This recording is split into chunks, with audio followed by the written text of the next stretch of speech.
Welcome back to the stream, folks. If you're just tuning in, my name is Joel Duggan, and we are playing Satisfactory. Played a little bit of Minecraft earlier today. Got a lot done on the marsh outside of the curtain wall in West Hill on the Citadel server. And now it's time to address the aluminum problems that we were having the last time we were streaming Satisfactory. And I have a solution, or a potential solution. And it'll involve, unfortunately, I think, ripping out what we have. I thought I was going to be able to keep it, but there are a couple of different ways to make aluminum in the game.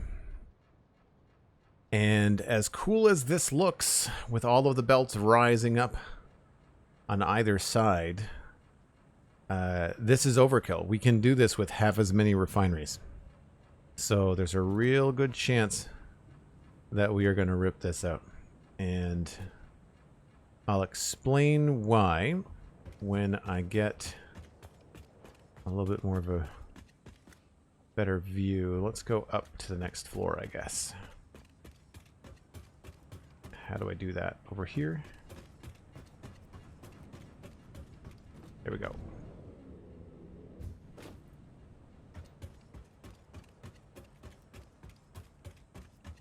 Rip it all out or just some? So it will eventually, it will have to be ripped out, but these should stay where they are. They still have to be replaced though, because there's going to be 9 of them, I think, or 8 of them, and there's currently 7. So it's centered on a certain machine. And I say that, and we could also just move the door, right? Like if I move the door, this is nothing. This is not hard to move at all, right? So I could also just move the door. So like there's a way to do this without being, you know, super painful. But what's really interesting is all of this silica related stuff, it's all going to go. We don't need this at all anymore because we don't need foundries to make aluminum ingots anymore. I actually picked up, it was the end of the last stream, we have an alternate recipe. So instead of silica and scrap to make aluminum, we get just straight scrap into aluminum, and it revolves around a smelter. And smelters, if I remember correctly, are even less power. 4 megawatts versus 16 megawatts. So we're going to save power, we're going to save materials, and we're going to save silica. So it's an overall win. Yeah, Cosmic, I saw that clip. Yes, aluminum is what we're working on. Aluminium for people in the UK that have their ears twitching right now. The other thing that I did incorrectly is all of this is meant to make these things, all-clad sheets, and you don't really make that much with all-clad sheets. They're nice to have, but you don't need this kind of array. What you need is that many casings. Casings are used for all kinds of stuff, right? So the fact that we've got these things here is good. So we're going to have to redo all this. This was temporary anyway. This was a little bit more permanent, so I'm sad that we have to remove that. But, you know, lessons learned. It's a cool way to do some setups for assemblers. So, like, we have that in our repertoire now, I guess. But I will bring up the spreadsheets. The sad part about all of this is losing this, because when this is moving, it's really cool. But unfortunately, it's going to have to go. So let's just bring up... I guess I'll pop over in here. The main sticking point for these recipes was 2 alternate recipes. So right now, we're making bauxite, or taking bauxite and water and making alumina solution. You get 120 and 50, but it takes 180 water and 120 bauxite. If you use sloppy alumina, then it's just 200 bauxite and 200 water. 200 water is a lot easier to deal with than 180, but you get 240 alumina. So it's more water to deal with, and it takes more bauxite, but you get twice as much alumina solution. And this 240 number you're going to find is more useful later on down the line. The other alternate recipe that I mentioned, of course, is the smelting the ingots upstairs, which removes the need for silica, which means we don't need to be making silica with these machines. So I'll pop open the sheet and you'll see kind of like the difference in why I made this decision. So I'll zoom out a little bit. You don't need to read the numbers. I can explain what's going on. So this is what we have currently. We've got the bauxite coming in across here at the top here. That goes into the alumina solution. There's 16 refineries, and they go into 8 aluminum scrap, because we'd be increasing our alumina solution would be 1920 per minute if we increase what we have right now. We've got bauxite going over into an awesome sink. We've got coal coming in from a train, but we have to have water and we have to have silica coming out. Then we have to add to the silica with a whole quartz setup, right? And bring that along.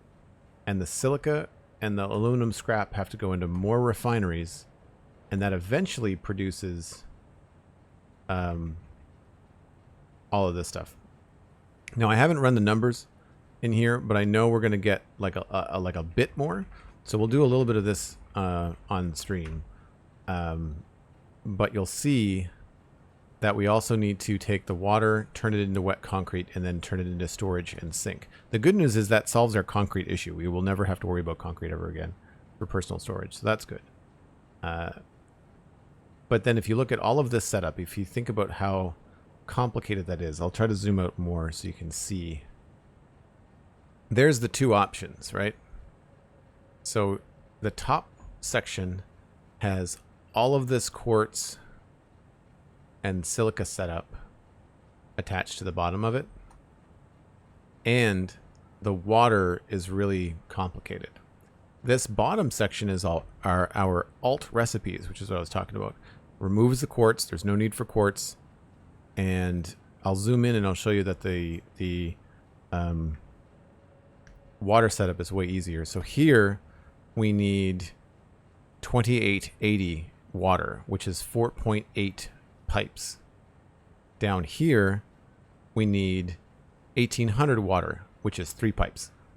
So real simple.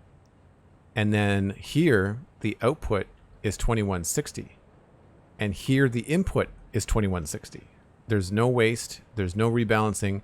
It's 9 refineries and 9 refineries. So we can actually plug refineries into the refinery in front of it without having to like combine everything and then separate everything.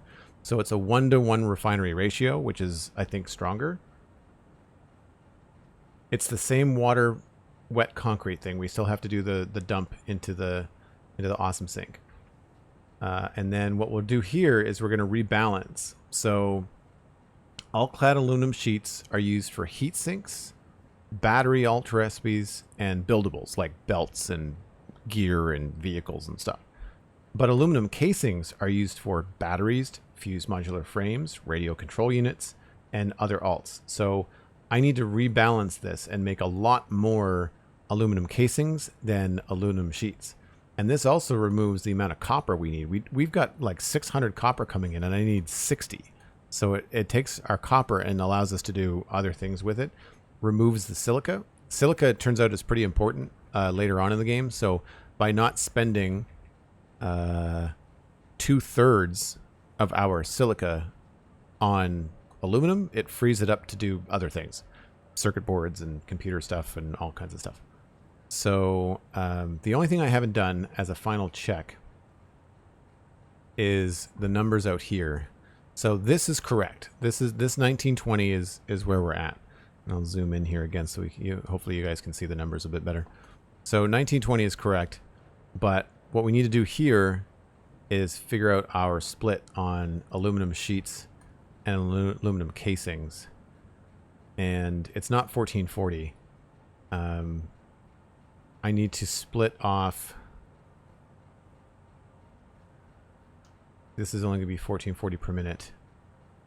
And so that would leave, basically I need either 180 or something else similar.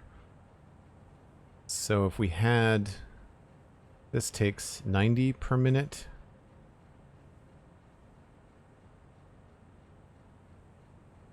And this takes 30. So really it should be a pretty easy number. So what's 1920 divided by 90? So that's 21.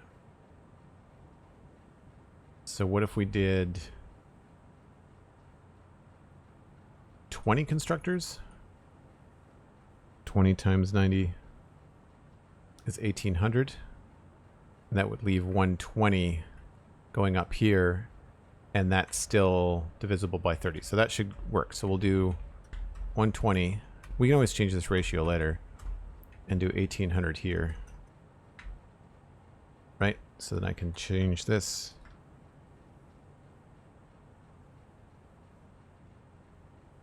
Is this making sense to everybody?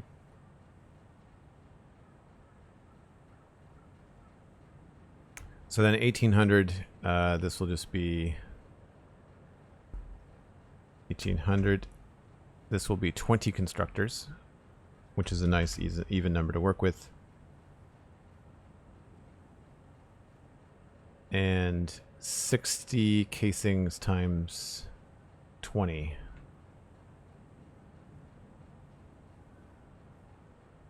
$1,200.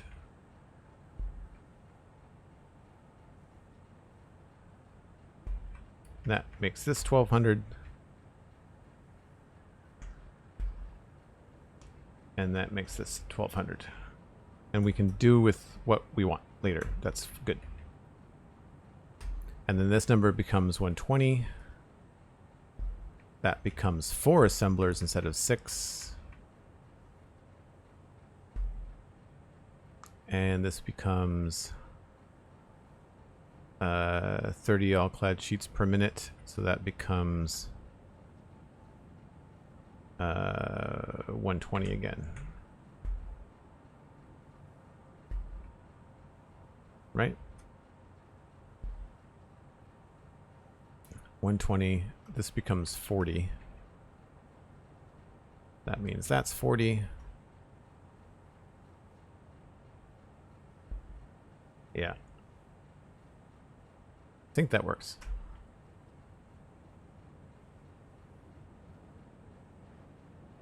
So our difference is that we've got 1920 ingots here and we've got 1620 ingots here. So we lose 300 ingots per minute. That means that we've got 1,200 casings coming out here and 960 coming out here. So we lose a chunk. But I think that it'll be worth it because of the simplicity and the silica. So we are producing less. It is a lower volume.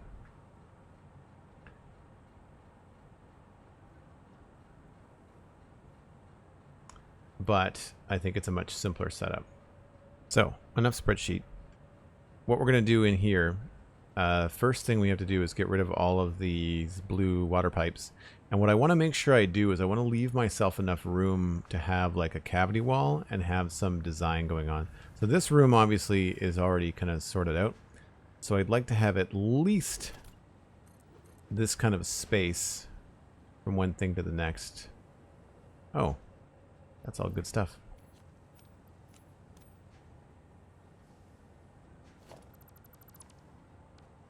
What's left in there? Don't need that. So we'll give ourselves a wall here. And then we'll have to figure out where we want to put the spacing. And I also want to make sure that this has got some potential for being decorated. So we can remove this stuff here.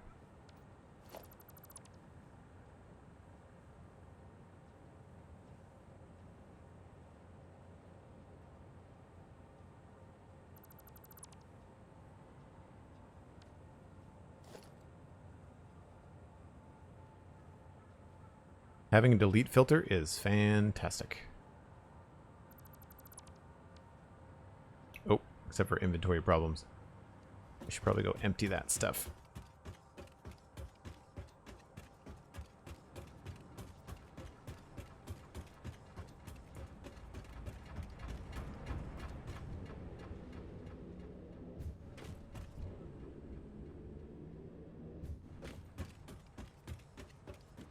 I think I've got another tube.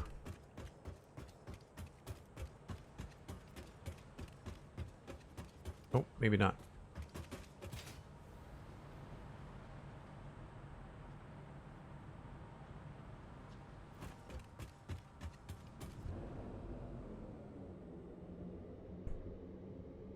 I'm really looking forward to finally getting to the point where we can start putting stuff in storage automatically, and I can move the storage system somewhere more permanent.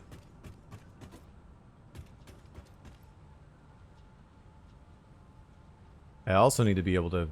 Right now, we're running around like chickens with our head cut off and putting things in manually, and it would be nice to have one spot to do that.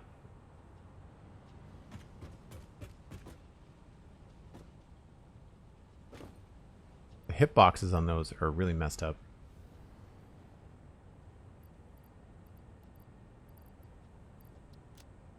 Don't need all those motors.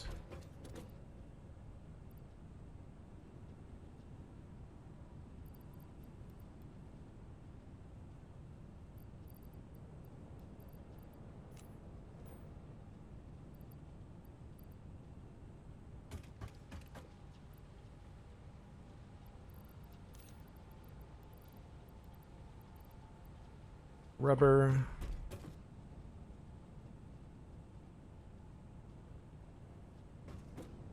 I'm not sure where I keep the rubber.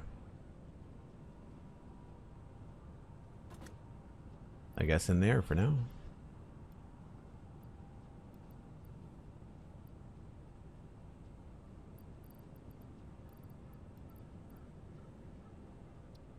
Alright, that should give us enough room to delete some stuff.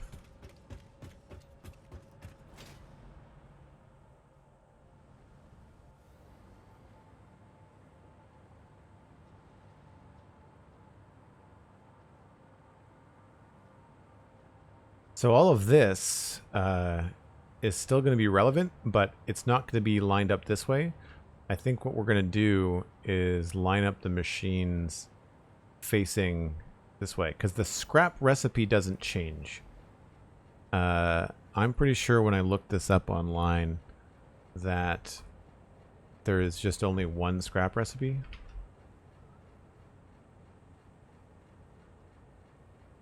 Well, there's more than one, but it's the only one worth doing.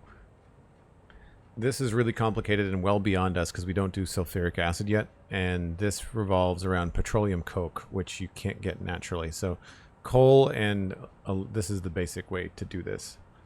So these machines here are going to be doing the same thing. Now I could face everything going the other direction. So rather than these being here, I could face them going the other way, and that would be something we could attempt to do as well.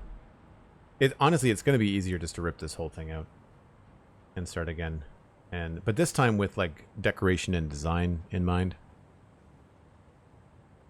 That's cool. Yeah, I'm going to get a lot of stuff back, that's for sure.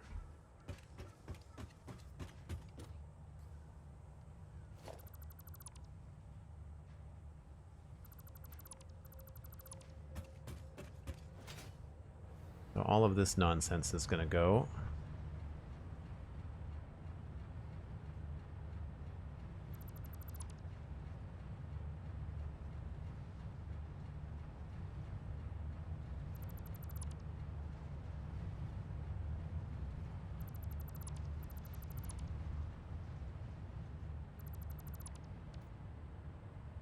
So we've got to figure out how to do 9 refineries, I think it was.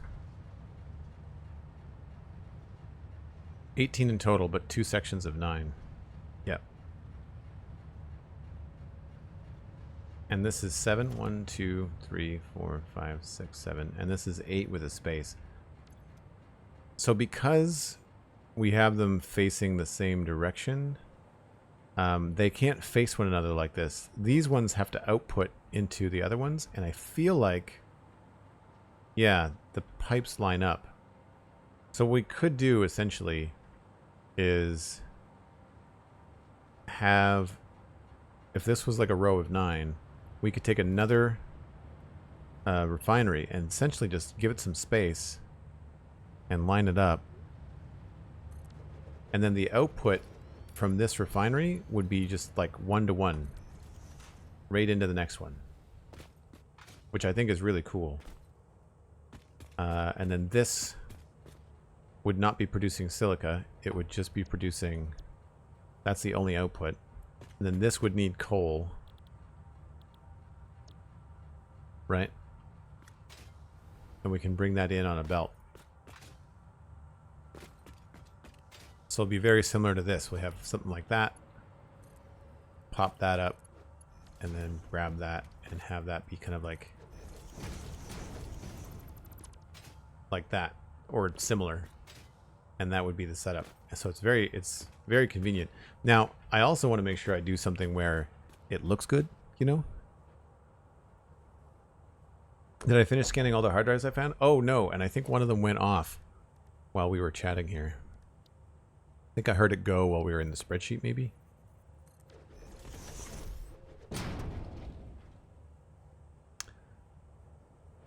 Bolted iron plate. That uses screws, so no. Alternate charcoal. That seems silly.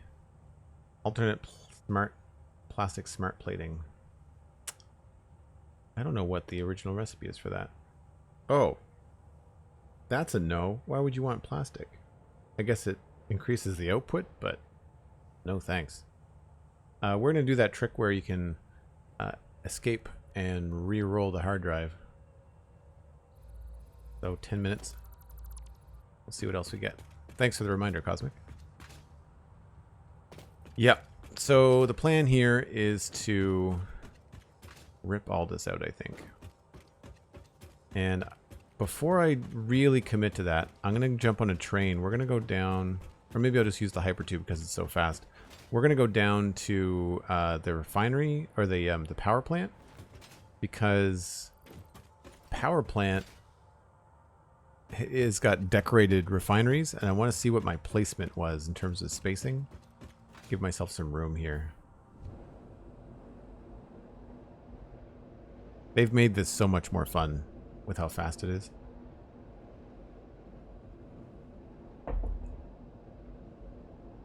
I think we've designed a few things. A few different. I think the refineries might all have the same design around them. But I figure I want to see what my spacing is like.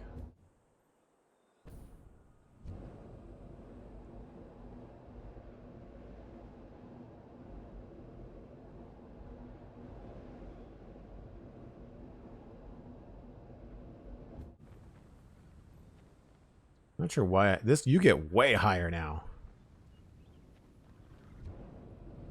I'm not sure why I even still have that break. We don't really need it.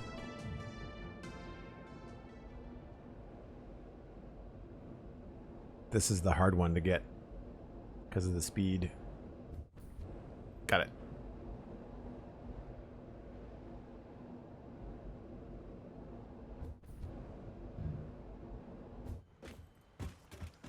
All right, so let's go downstairs.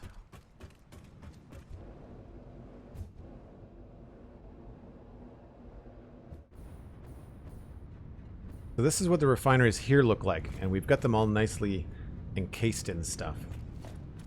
So they are on the center of two foundations each and every time. So there's a full foundation in between them.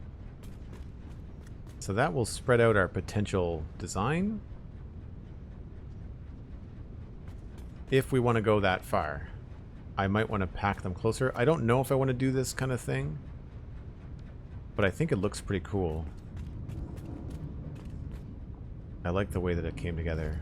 2, 3, 4, and then the top. But these are also, they're lower, aren't they? Yeah, they are a full, it's a full 4 meters off the ground. And then there's the underside. So we could add a subfloor. That's the other thing we could do. That could be handy as well. We've got lots of room in the ceiling in that other place. So that's a possibility. I'm glad that I checked that. I would have forgot about the underside of things. That might become tricky with the way that we want to feed them, but I designed that whole aluminum factory without floor holes the first time around. Yeah, as much as I don't want to kind of copy and paste what I've got going on here, I really feel like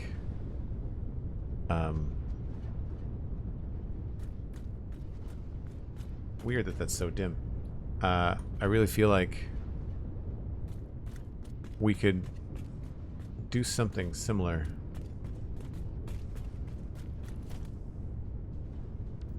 I think that's just empty, right? Yeah, there's not. That's just decorative.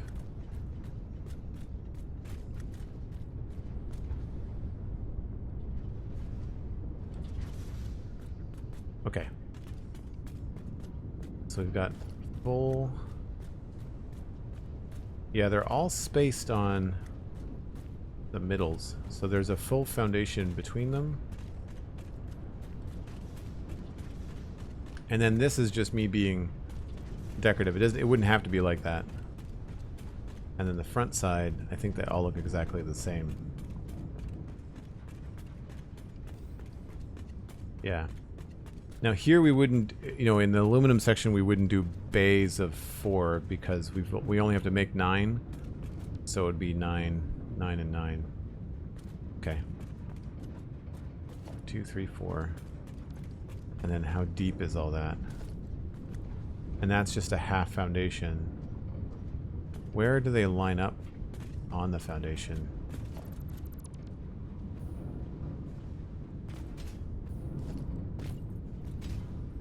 So they're a meter back, I want to say.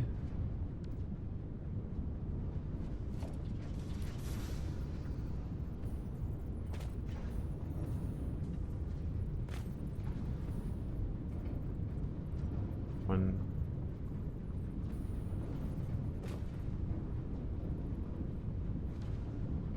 That's a little tricky.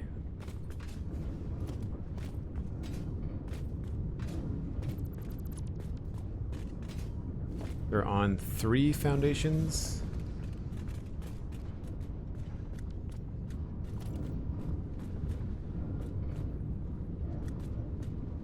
And it looks like they're over the middle on both sides. They might actually be centered on the middle. Yeah. Okay. So 3 foundations, but they're centered on the middle one. That'll work. At least give it something to play with.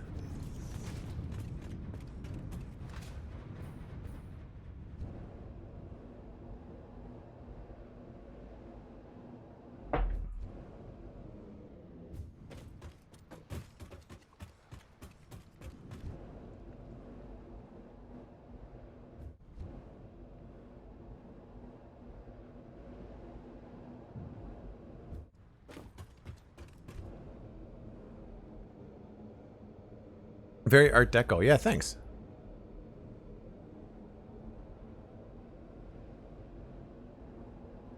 Sandy math. 1 pile of sand plus another pile of sand equals more piles of sand.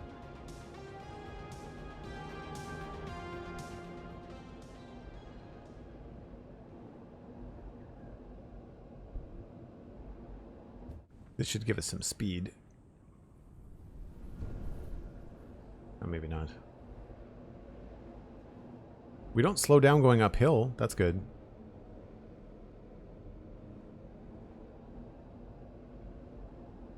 There's more bauxite up there, I think.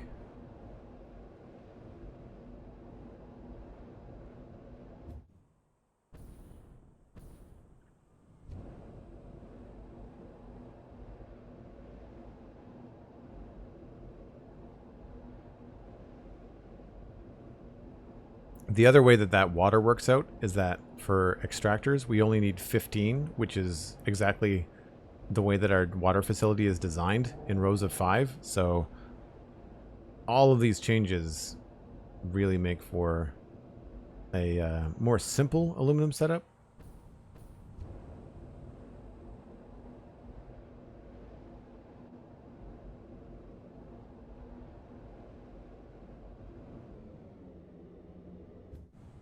Before I rip anything out, I want to double check where we are with our all-clad sheets. Do I have some up here? I don't know if I've labeled all-clad sheets anywhere. Nope. Let's put them here, I guess, on the end. Do we have a lot of these oscillators?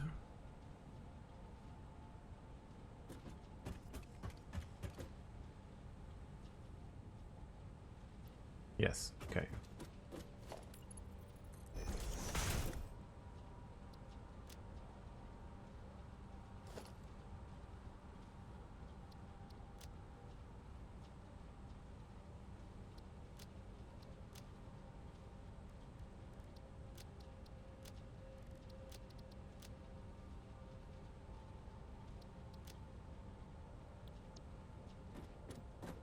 That's right. And then we'll just go get more of those. I don't think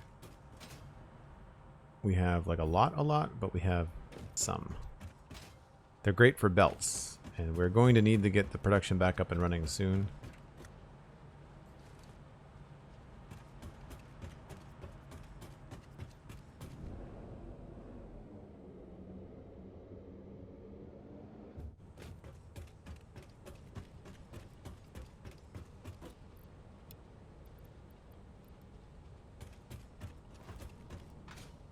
Whoops.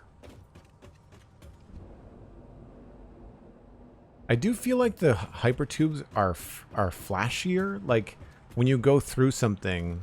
Oops, that's not what I wanted at all. When you go through something, I feel like it's more jarring. Like when we go through this wall here, I feel like it's very jarring visually. Like the camera stops for a second when it didn't do that before.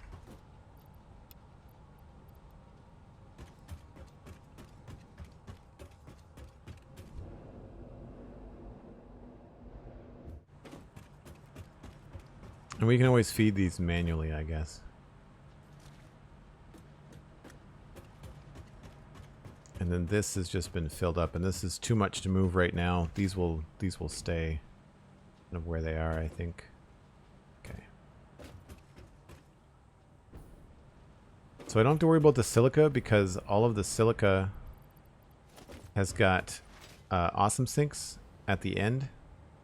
So the silica is currently flowing, and I don't have to worry about stopping production on the aluminum because aluminum obviously has stopped right now, and the silica is still flowing. It's just going to be put into awesome sinks for the time being, which is fine. We're not going to run out of it.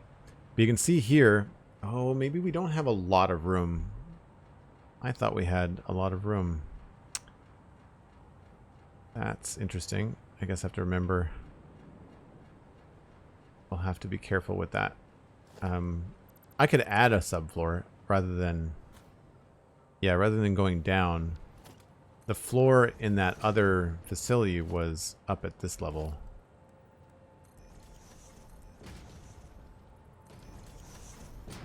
I'm pretty sure. I think it was like there.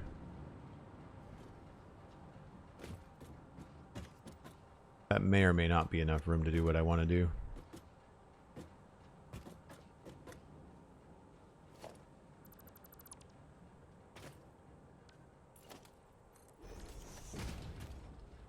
We may have enough room here.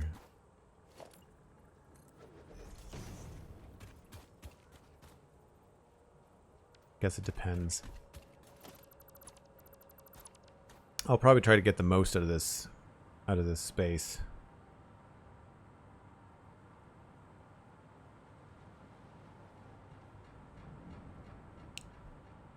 So yeah, if I'm going to design this in a way that we can do something cool with it, I guess these ones could be designed. If they were all up against one another as they are now, we could, in theory... Man research is complete. Thanks, Cosmic.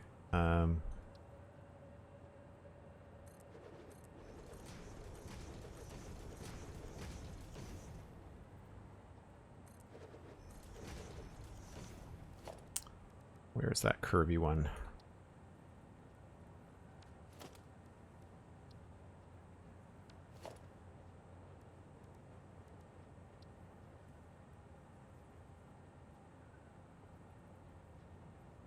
Right.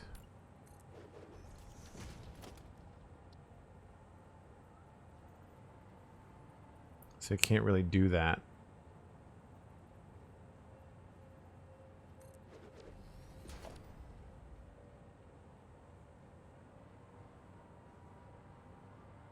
If they're up against one another, that doesn't really work. Okay.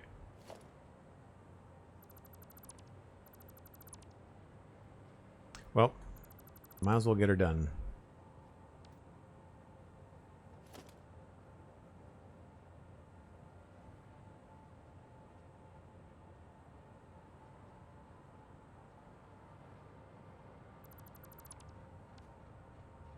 Hopefully I have enough room in my inventory. Oh, not quite. There's a box somewhere, I'm sure. Right there.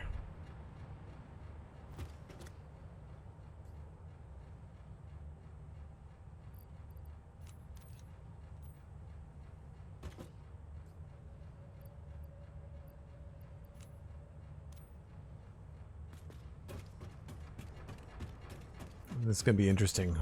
We'll have to, well, one, I need to get a direct route down here. So we'll set up a hypertube. There is one here.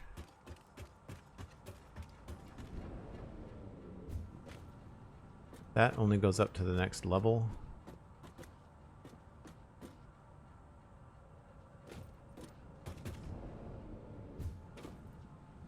So what I need is another hypertube right there.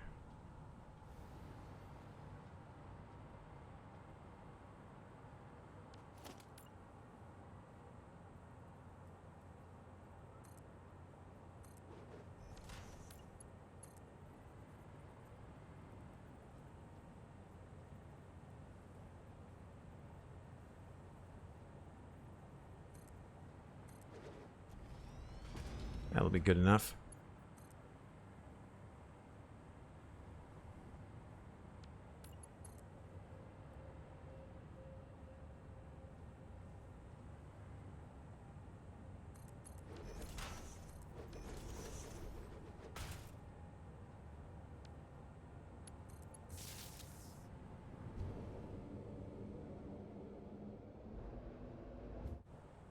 Oh, that's too far.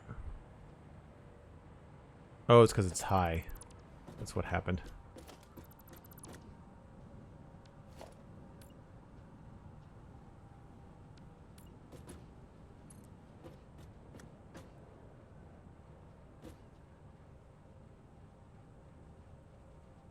I could probably just connect it, couldn't I?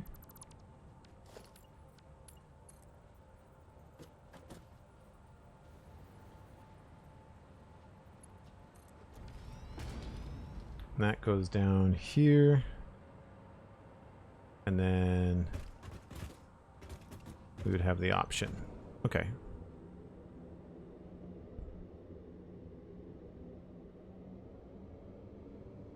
And I'm going to remove this.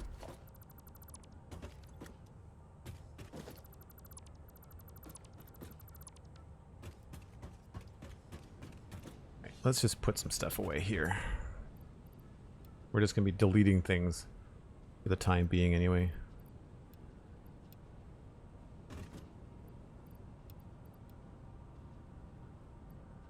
I'll keep my concrete.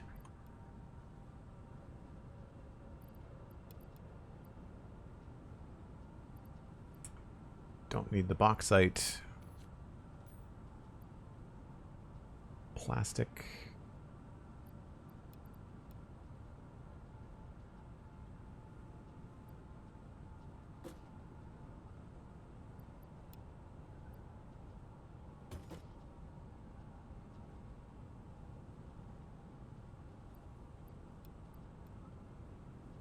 Alright, that should give us more room.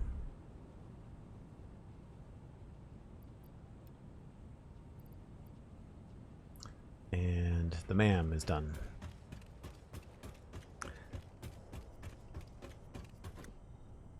Ooh, interesting. We've got... We're already making a bunch of those. Standard recipe is plates and rods. Those are plates and screws. Oh, that's a no. Oh, wait a minute. This is steel. I don't know why we would need more of those. The regular computer is... Oh, wow. In an assembler.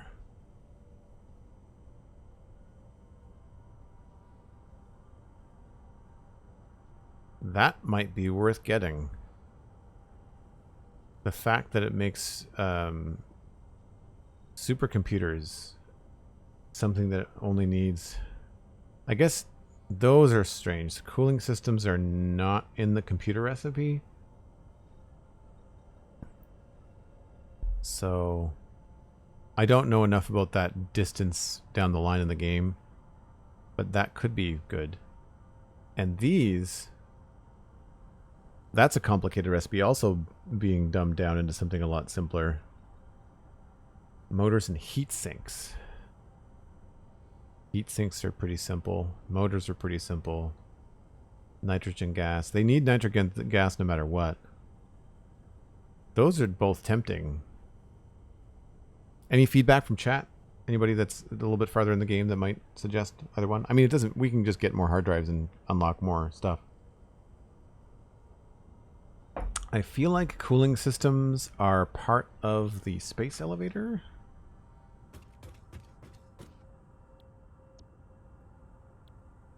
We need supercomputers for the next milestone. And we need cooling systems for the next milestone. So supercomputers are on the list. But that's the milestone cost here. I don't know what we send up to the space elevator. They are both used for... Let's just find out. What was it? It was a... Oh, I hit escape. Crap. Alright, well. I guess I should have thought more about that. Yeah, I meant to go to the wiki instead of the hub. But, alright, it's fine.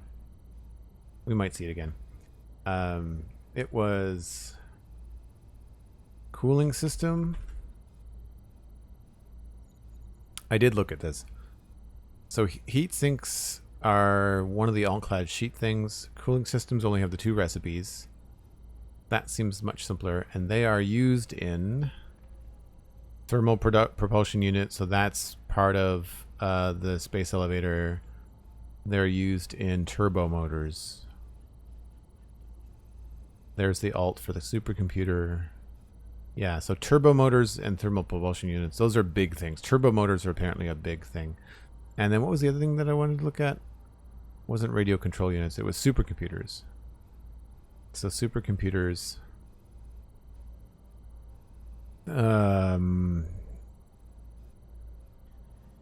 that seems pretty straightforward. What are radio control units made of? It does use a lot of computers. These are the kind of decisions that you have to be, like, can't see the wiki. Thank you, Cosmic. Sorry. Yeah, these are the kind of things you need to do like a spreadsheet to figure out. Supercomputers are used in assembly director systems and other stuff. So really, I'd say the cooling system would be a more complicated thing. So the cooling system, which I had up just before I flashed up the window, they're used in turbo motors and thermal propulsion units. So if we see that again, I think the cooling system alternate recipe is the better one. That seems much simpler. Eliminates rubber and water. I think that's probably the better way to go. You get less. Because it takes a longer time to make. But still have to use a blender.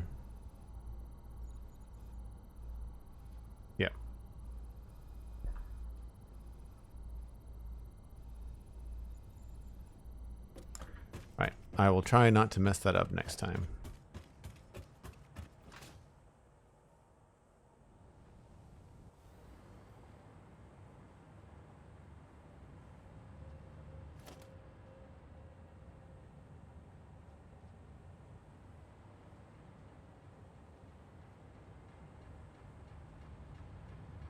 Get rid of all the pipes.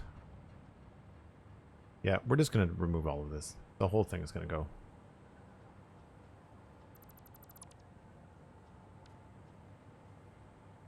I guess in that light I could just be lower. I'm not going to remove the power just yet. I'm going to leave these structural things in here just in case.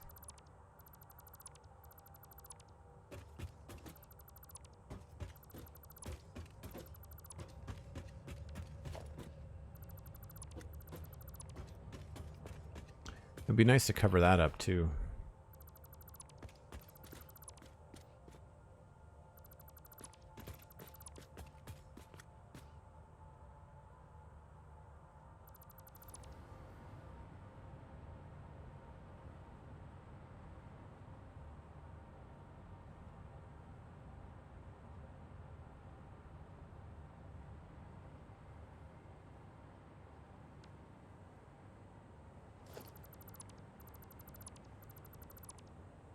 The escape key is working, yeah, that's fair.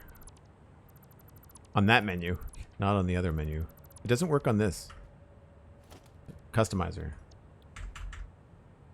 Or at least it didn't yesterday. Weird. Marcus, hello, good to see you. Hope you're having a good day so far.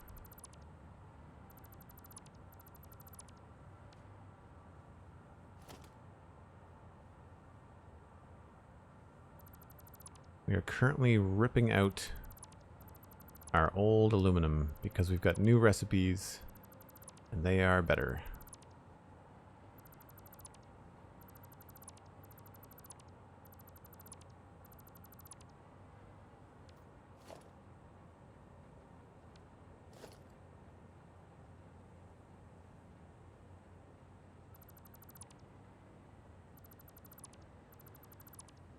Gonna be a lot harder to do this down here in the dark, though. And hey, now we can actually plan to have lights down here as part of the design. That'll be good.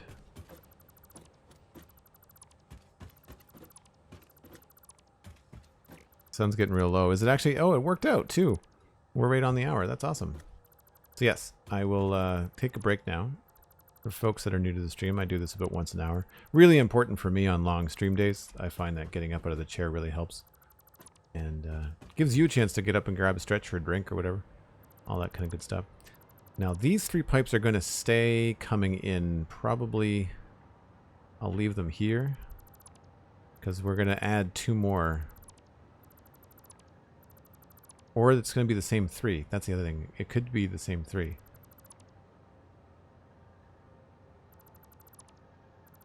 That part's great. Yeah, the pipes really render in funny. They really do render in kind of strange. You can see it when you delete them. All right, break train. All good, thanks. Hope you're having a more than satisfactory. Your day is more than satisfactory. Thank you. Yeah. So far, so good. Break train. Oh, of course, I don't have all my stuff. Let's go get that stuff.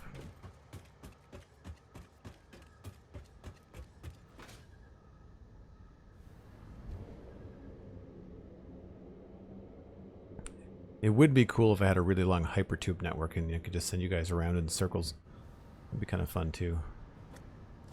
I need heavy modular frames. I need motors and pipes.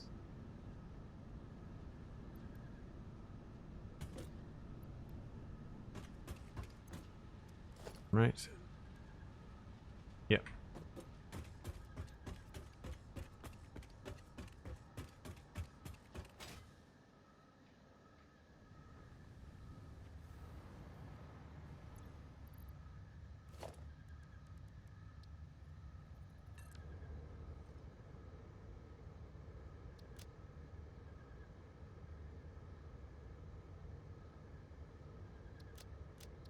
Cool. Right on, folks. I take this break about once an hour. You get to ride the break train. Make sure you tell a friend, grab a snack. We'll be right back.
Alright, we can turn off the self-driving on the train.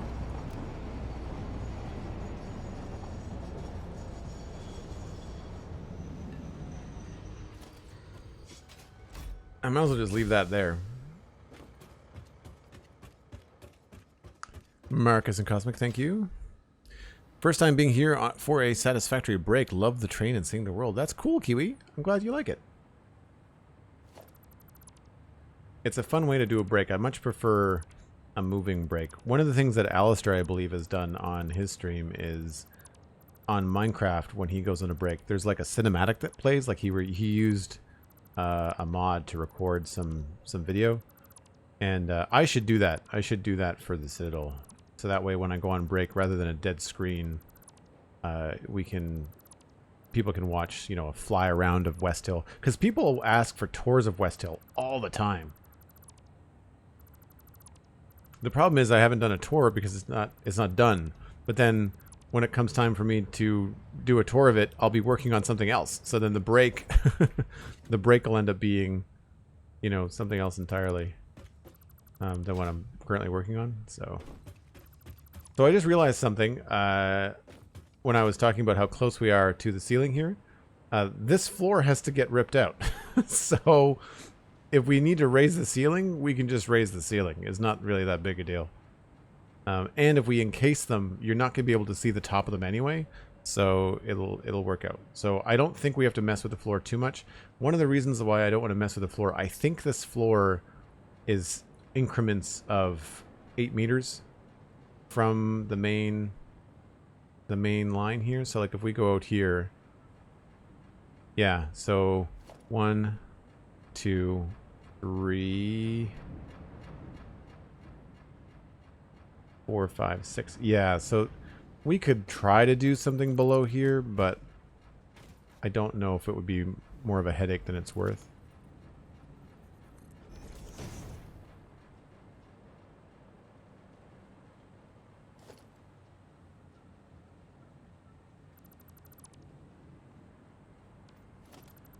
He's all gone.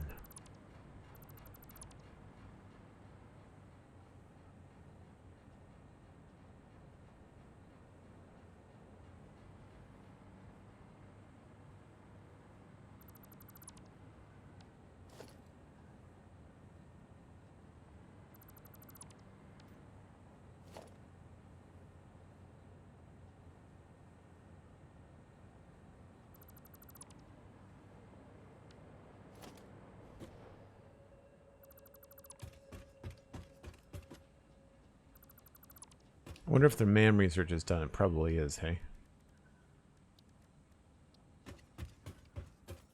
Can't afford it. Alright, we'll just go back upstairs.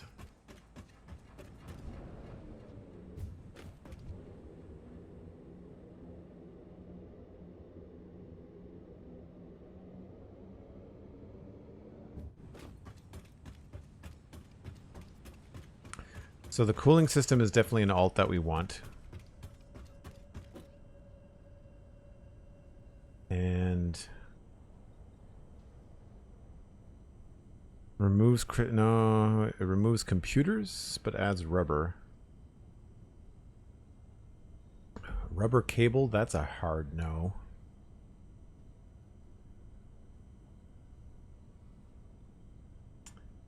Crystal oscillators. No.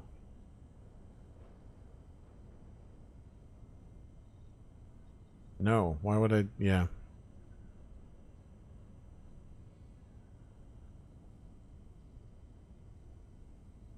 So it's half the casings. All right, let's do what I should have done last time.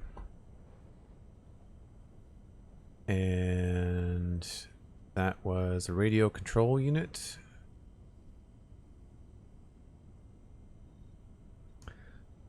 That's the normal recipe.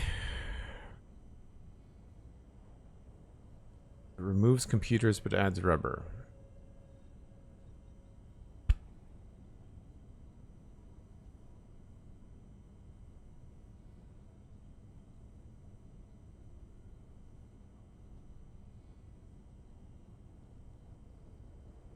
This uses less casings.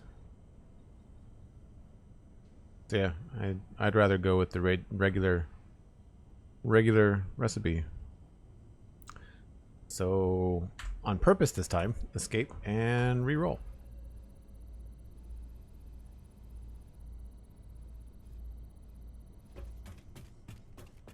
I'm so glad that's in the game. I hope they never remove it. It's so much less painful.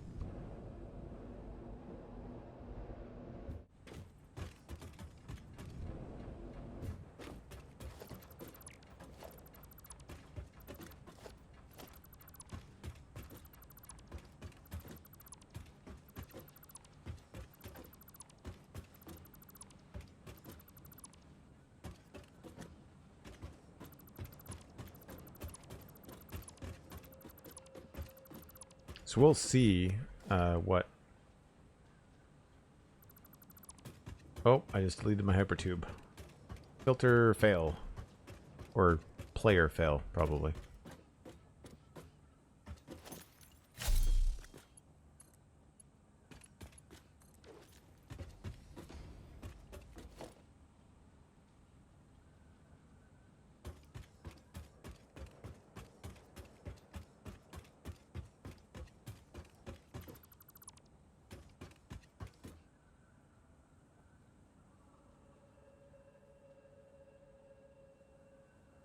Yeah, that didn't work.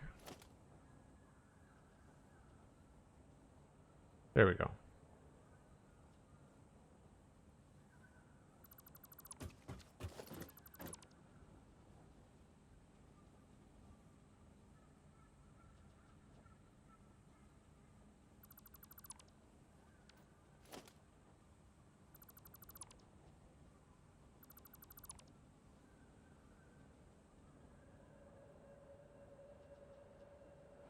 Oh yeah, that's a lot easier.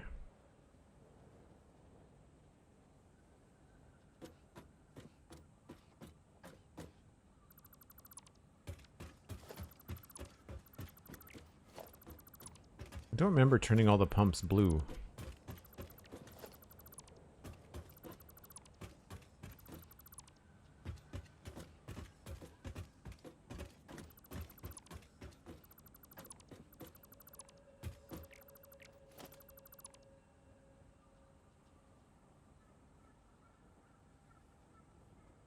More junctions. I think that's all of them.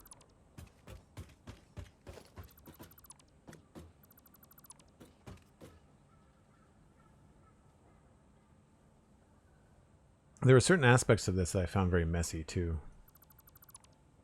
I'm glad that we're doing it.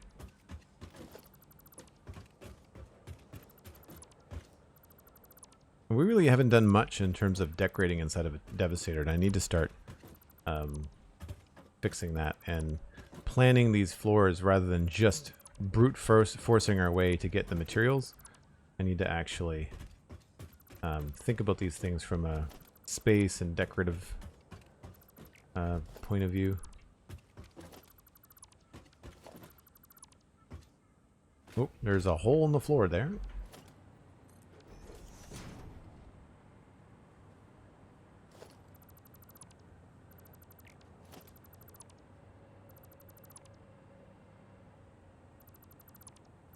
And I much prefer the modern, clean look, like that Art Deco look, than the current look we have going. Which is a lot of these, like, industrial, not steampunk, but like very industrial, space industrial, I guess is the best way to describe it.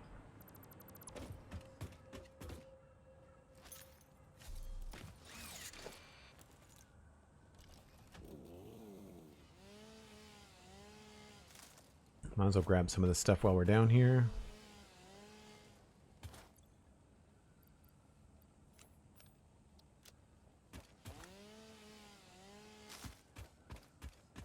Saw some stuff poking through over here too. We might be able to get another floor. It all depends on where the rocks are going to be.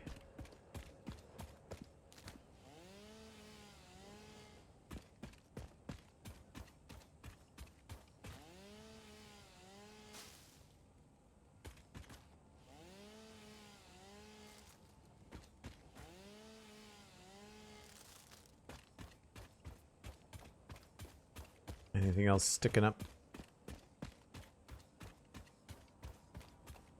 Just a couple of rocks.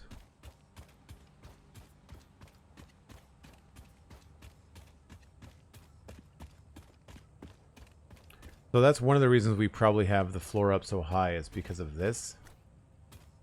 And because of the wreckage. So I think the floor is going to have to stay at the height that it's at. But it's okay. We can raise it. Oh, I don't have any power down here. That's funny.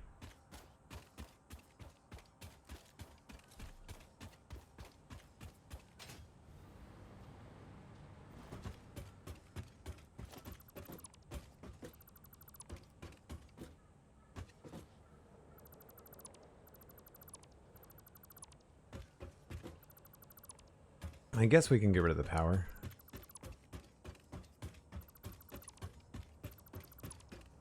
We'll have to put temporary power in to finish all this flooring anyway.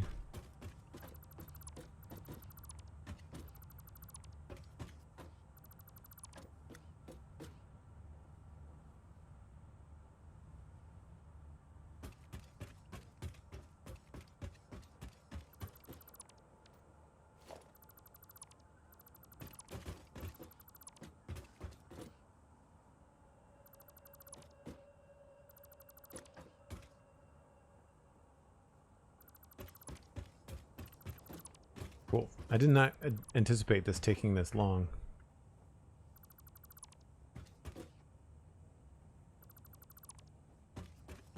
But I guess if you're new to the game, or you're new to this section of the game, then you'll see an opportunity of what it's like to plan something from scratch, rather than just like belting existing machines together.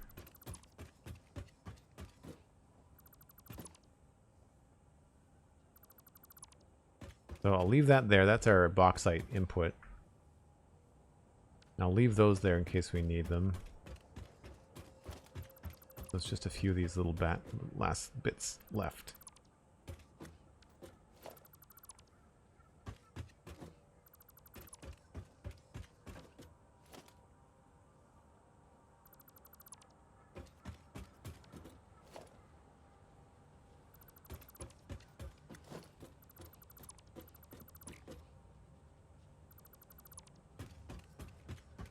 Shock at the lack of boxes of shame. I've been pretty good at emptying out the inventory whenever I've got stuff in there that I don't need.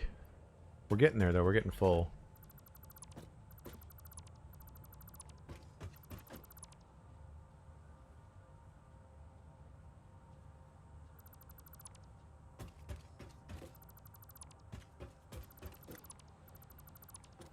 I'm not sure how much traversal I'm going to need to do between factory floors, but it would be good to have like staircases and things. I often forget to do that with hypertubes. I've been using staircases instead of hypertubes. So, or the reverse. I've been using hypertubes instead of stairs, but it might be good to have both. Oh, there's a box. There's a couple of boxes, Cosmic.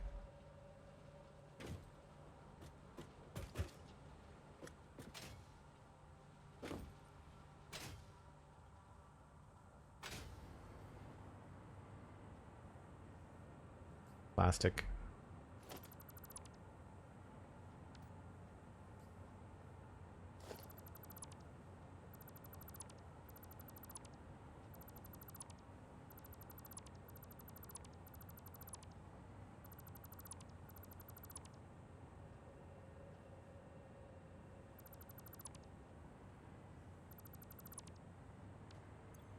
Okay.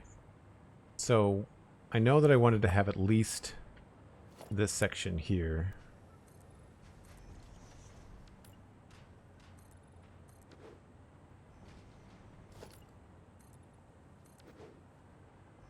So that reduces what we've got for a footprint.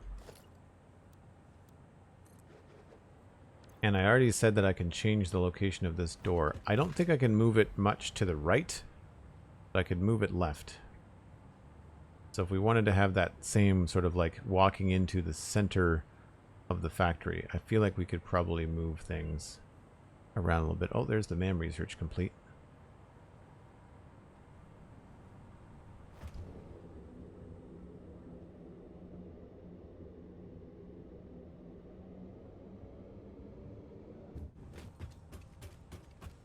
I always feel short when I come out of a hypertube. I'm not sure why.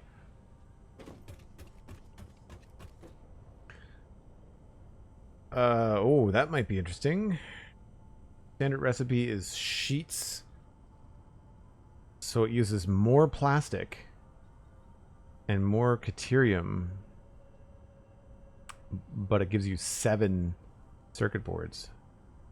So you still have to have plastic. I don't know if that's better or worse. What are circuit boards used for?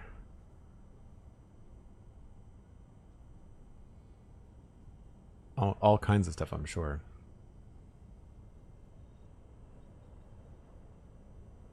I feel like it's the Caterium I'd have to worry about. I mean, at some point we can just get the recipes and decide which ones to use later. So they're used in all kinds of stuff. Wow. So yeah, it's going to be good to have a lot of circuit boards, but I feel like copper is probably the better way to go. 15 copper versus 35 quickwire? Yeah. What do I need quickwire for later? AI limiters, high-speed connectors. I think I would rather save the quickwire.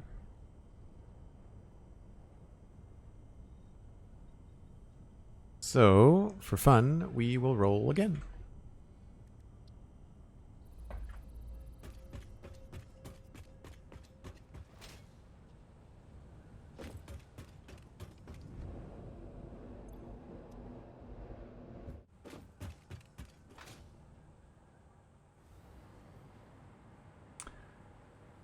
Right.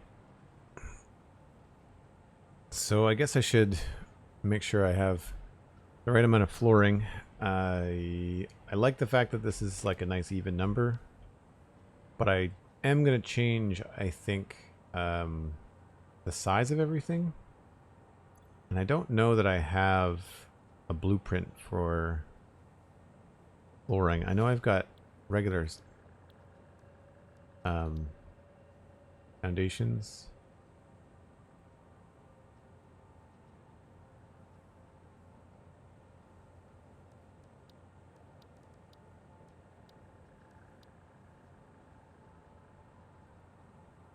Four by 4 grid.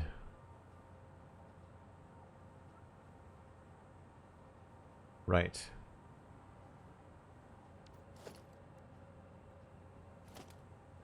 So not 4 meter by 4 meter, it's 4 by 4 foundations.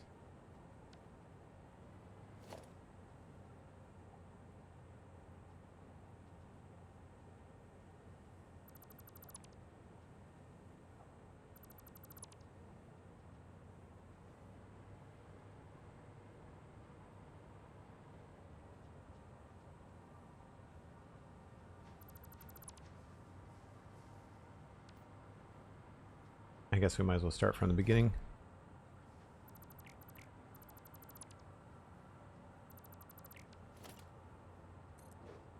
Now this already has a wall.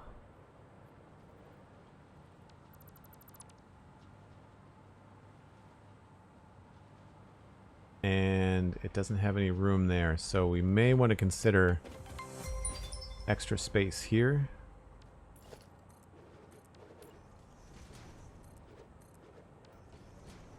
As well.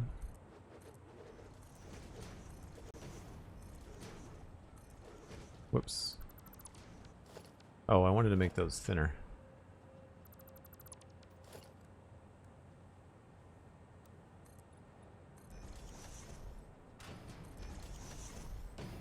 So we may want to consider that. And then here, MindTripMedia, thanks for the 100 bits. Very much appreciated.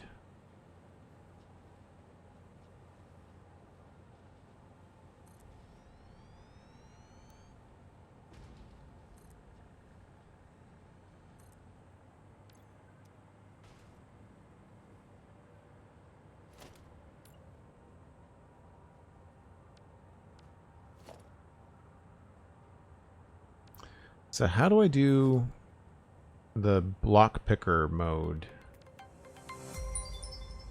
I thought you could pick blueprint, default soup. I thought you could do... Right. Blueprint. There we go. Nice.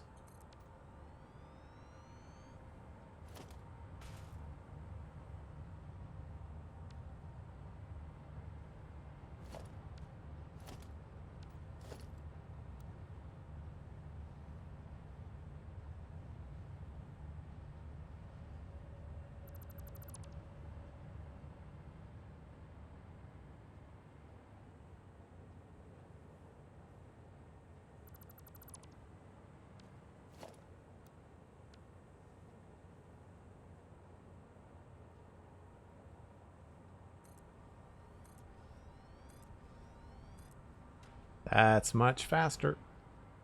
Joel likes.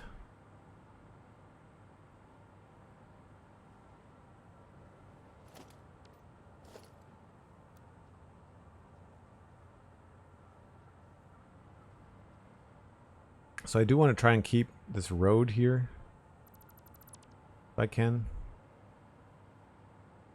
SweetSandi with 100 bits as well. That brings a hype train within range for anybody that's looking to participate.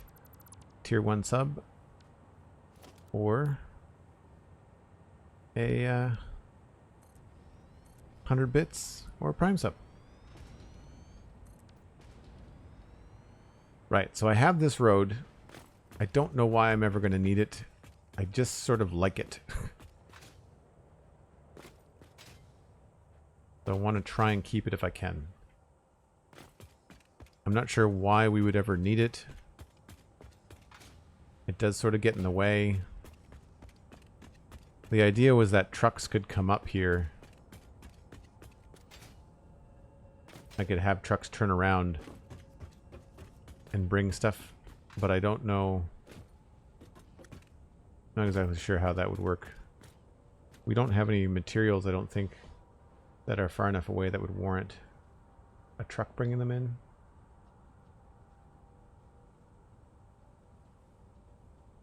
Yeah, this stuff is all really close. Maybe the bauxite, I guess.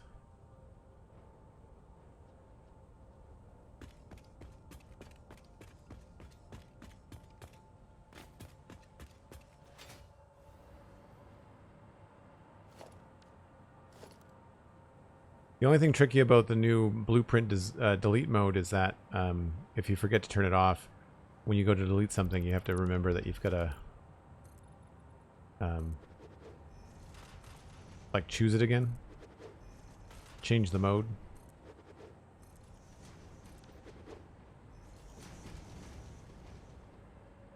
Now, do I have enough to do refineries?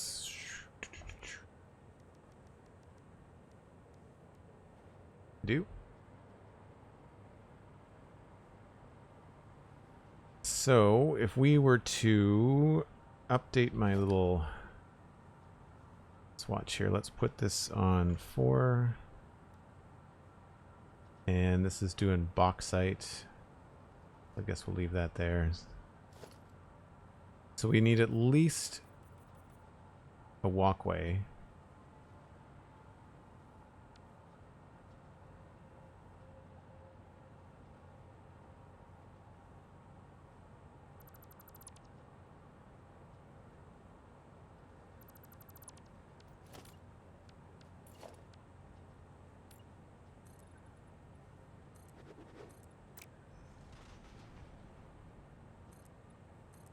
Are those off by a half meter? Those are off by a half meter. How is that possible?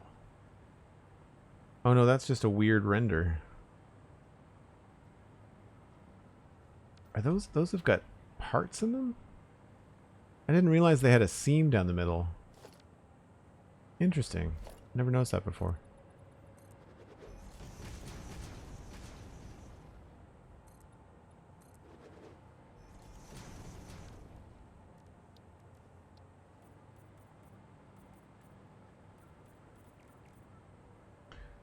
So this is potentially how we're going to do this.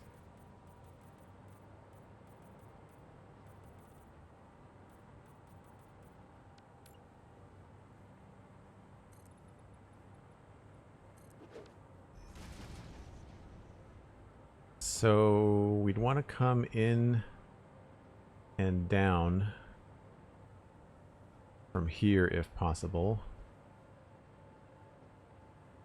And that would be easy enough with stairs.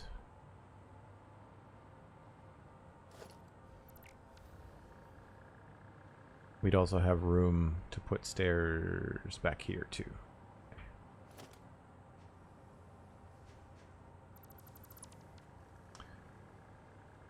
Although, that's not the nicest looking, is it?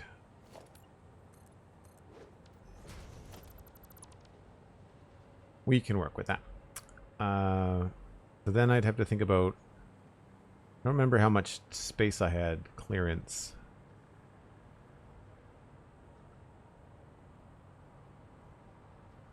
I know that they were centered on 3s. Like that. I feel like I'd want to put them back there.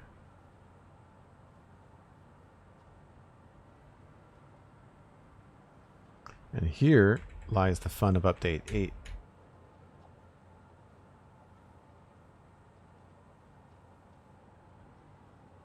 So I'd put it on this one.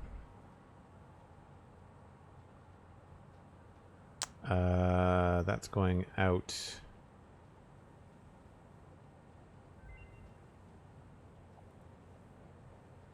Going out that way.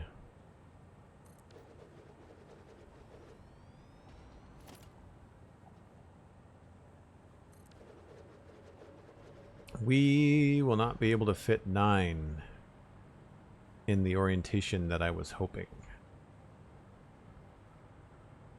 We'll probably have to take the 9 going that way.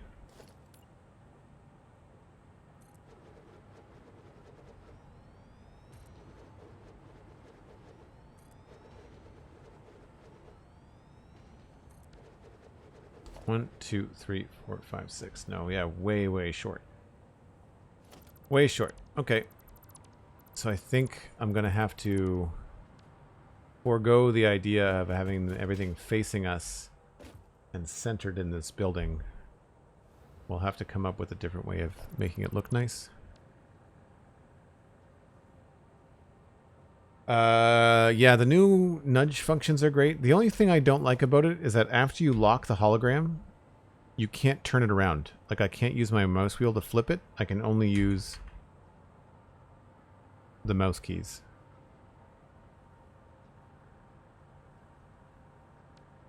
So you can't rotate it. And you can't change the directions on lifts either. There's a couple of things that you can't do in the lock hologram side of things. That's a little bit tricky. Alright. So we'll have to go the other way. That means... I guess we could center them this way.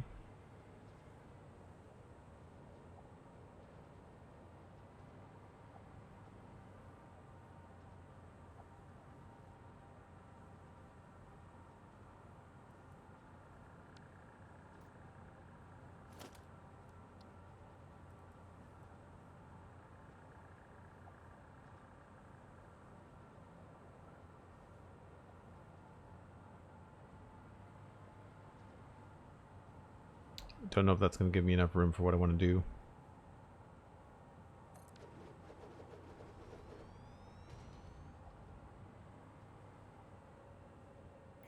It's been good and useful for early games where I'd never play this game again because I'm terrible at it. Yeah.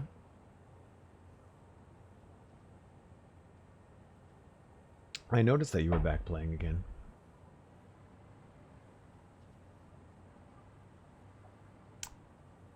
So this is going to need water coming into it. So that means pipes. And this is going to need bauxite coming into it. Currently the bauxite is coming in right there. But I think I'd like to try and feed it under the floor if we can. We have room to do that.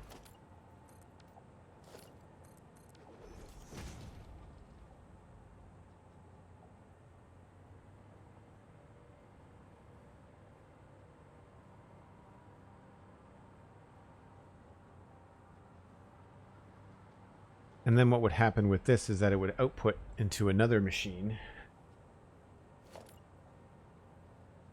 And we would probably center that over like here.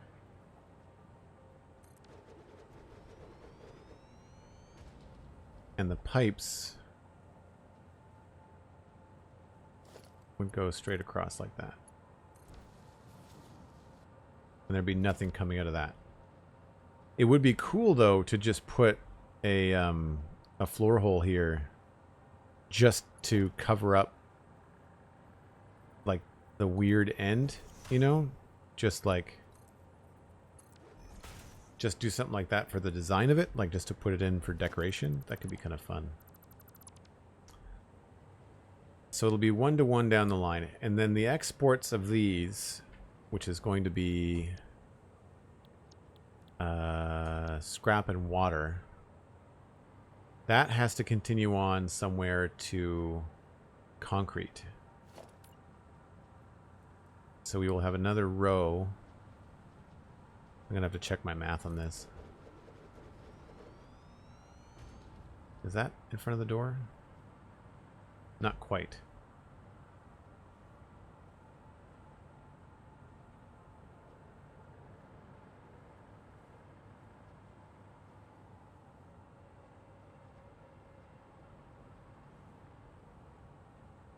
But I can move the door. Totally. So we could have this, we could still be centered in the room when you come in, if that's what I wanted to do.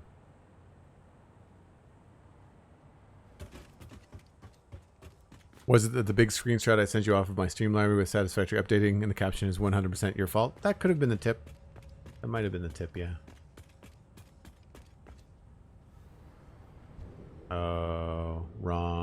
Wrong tube. Yep.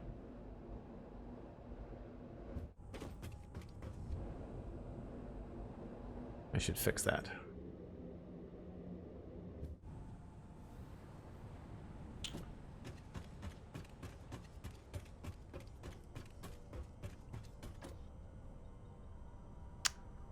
Is it me or are these the same things again? Caterium wire? No. Alright. We'll do that again. Right. I am a little bit early, but I need to take a break. It might be a slightly longer break, but we will be back in just a few minutes. Bit of a long stream day, so I want to make sure I'm taking breaks when I need them. I want to check out the timetable.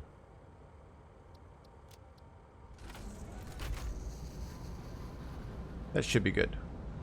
Cool. Give me a few minutes, folks. I will be back in a bit.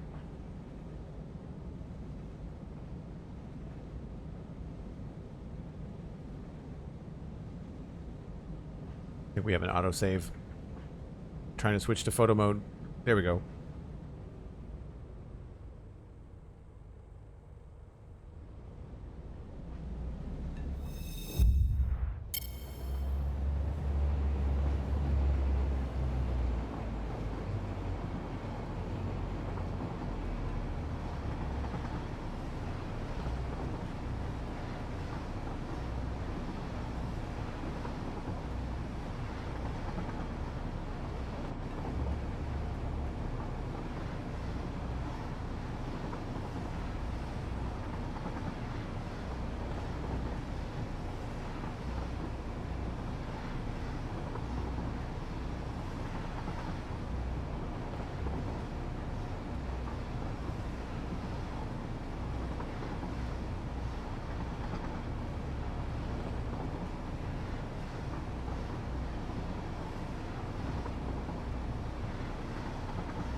All right. I was looking at the spreadsheet and I realize that we have to make room for the 11 refineries needed for the concrete. So it's 9, 9, and 11. So I have to figure out where those are going to go. They should go ahead of the aluminum scrap refineries, I think. So we'll take a look at that. Thank you, Cosmic. Thank you, Marcus. Appreciate it.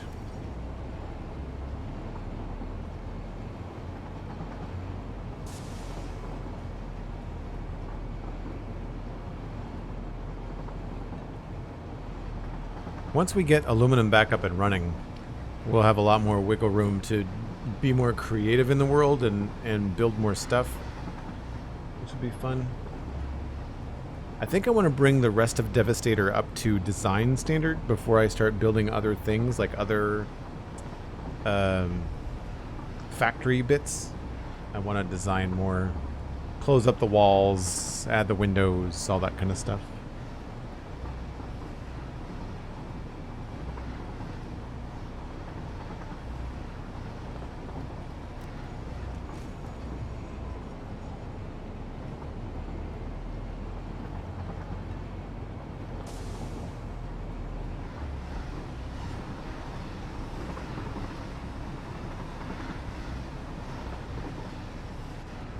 Really want to sort out this ugly temporary track. All the goodness that entails.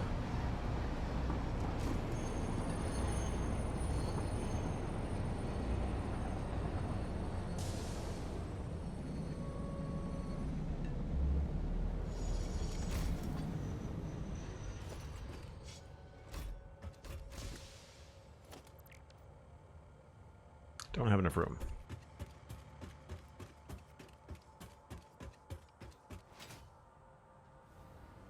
So the good news about 9 and 11 is that we could center the 11 and then have the other 9 centered around them. Unless I wanted to send them in a different direction. I could have the 11 going down that way as well. We've got to bring in a lot of concrete for those 11 refineries too. I'm not sure where that's coming from. There's concrete over there, and there's concrete coming on the main belt too. I feel like this would be okay. I feel like I'd want this distance to be greater, but then we don't have a lot of room to do that. I guess we could if we move the other refineries down the other side. So that's one way to look at it. This, where does 9 get us if we line this up here?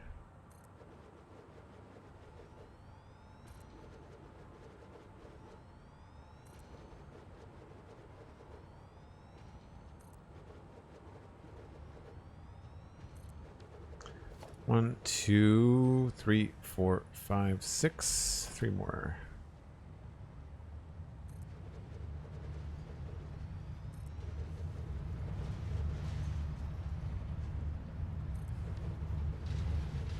One, 2, 3, 4, 5, 6, 7, 8, 9. And even that feels a little close to this potential wall, right? So then we would have, if this is the outside edge of the factory as I have designed it because of all this other stuff that's in the way here, we would have enough room to put a little bit of space, say like 2 foundations, and then have the 11 refineries that are needed for concrete could run along here.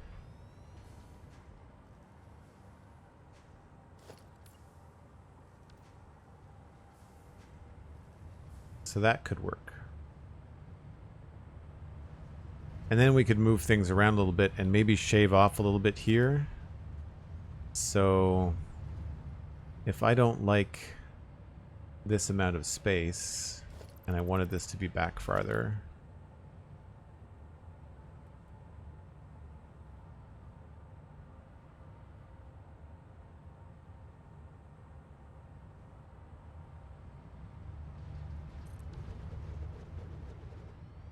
Then that could go there.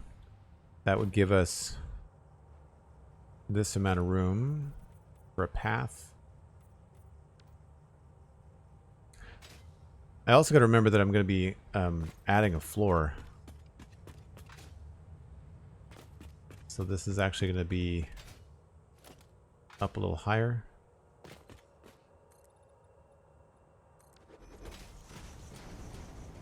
I might want to run and check to see how that looks at Megatron again. I'm pretty sure that that's how it looks, that this thing kind of snaked down and went in like that. And then on top of this, we did... Oh, I guess these are offset somehow. Maybe there's like a half foundation here.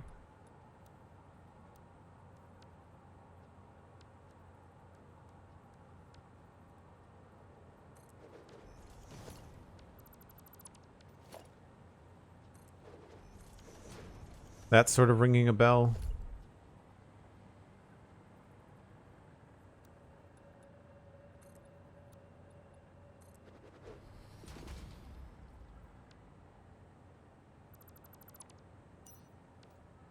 Did I miss the nighttime?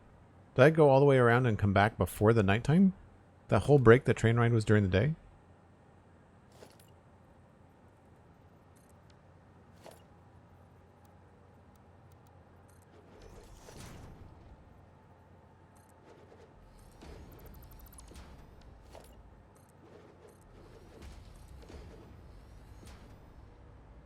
Is it this side that has the arch on it? No. Doesn't make any sense.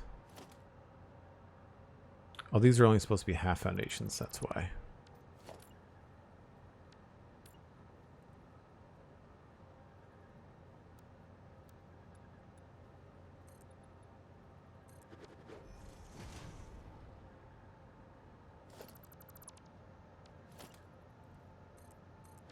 Yeah, I definitely don't have this exactly to memory.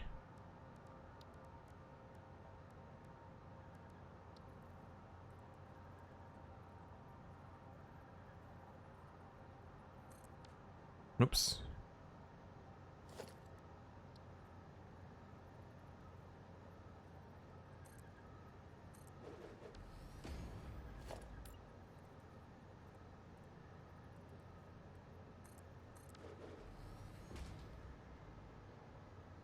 It looks almost right.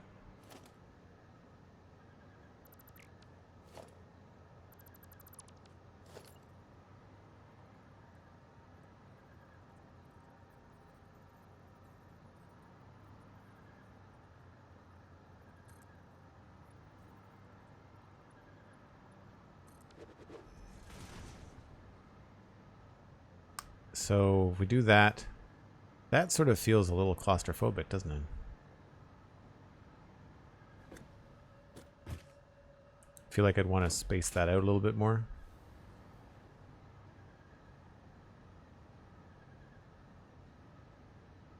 I don't necessarily want to get rid of this walkway. So we might want to bump them down by a bit. So instead of here, I might want them start there.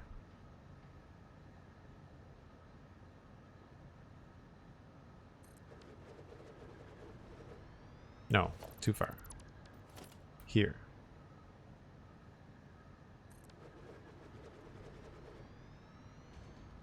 And so if this was going to be around it,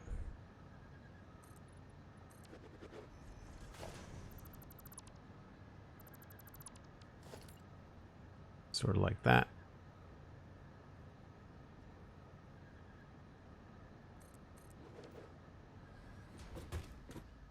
And if that went up to the ceiling,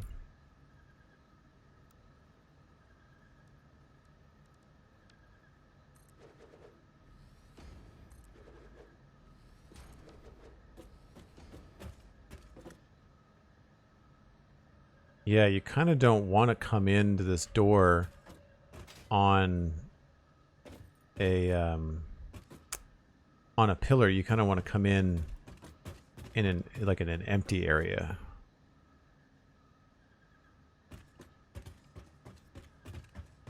And already I think I want to move the door to the left. So that could work too.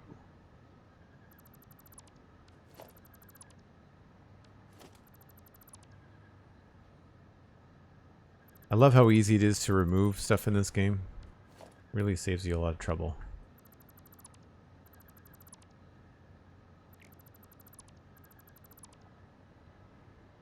So I wanted to start these farther away.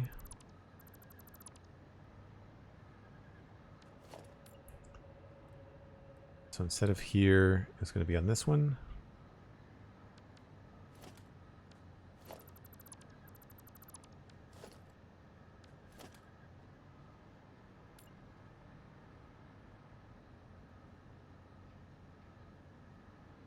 And then we're going to center it on this here.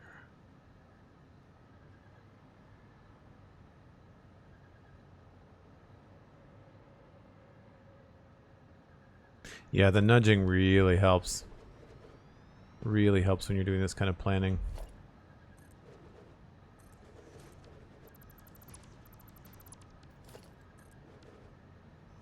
Right, so that gives this kind of space here.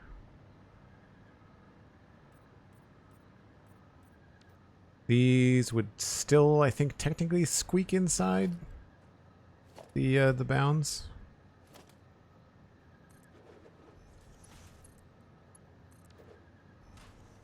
Like that. And then the water is going to be coming from above, and that will more than likely be a pipe running down this way. Or several pipes, actually.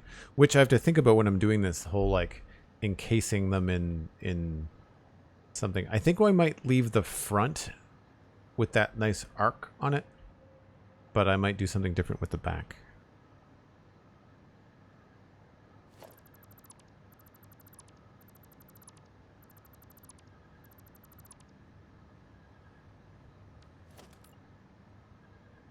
I'm so glad I've got power on the ceiling here. Makes my life a lot easier. So 3, 4, 5, 6, 7, 8, 9 would be on this line.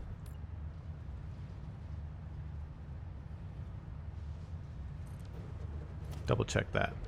1, 2, 3, 4, 5, 6, 7, 8, 9. Okay.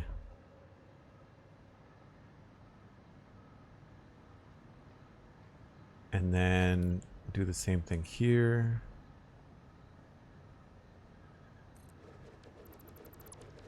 We could space this out more because we no longer have to worry about this spot here. Normally in this game you're trying to cram things all together.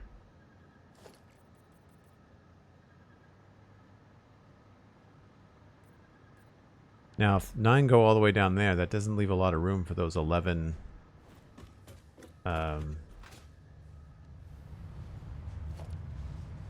refineries.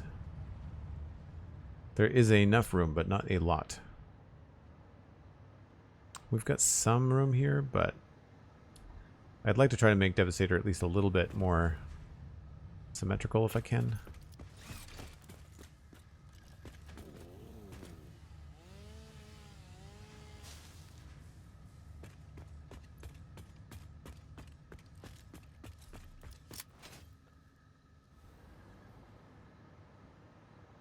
But we would still have another spot here.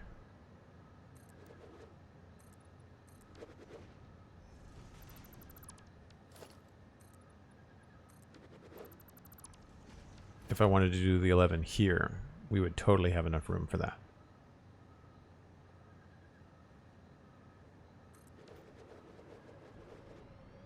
And then this would be, I guess, either open to the road, or this would be a wall.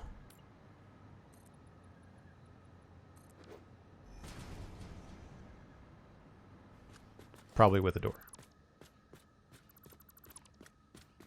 But I gotta remember that the floor in here is supposed to be higher, right? The floor in here is gonna be up here.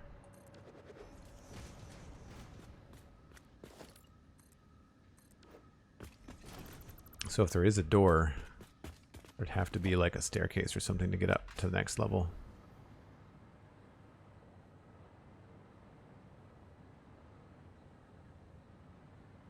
Alternatively, I could just make the road higher. That's fine.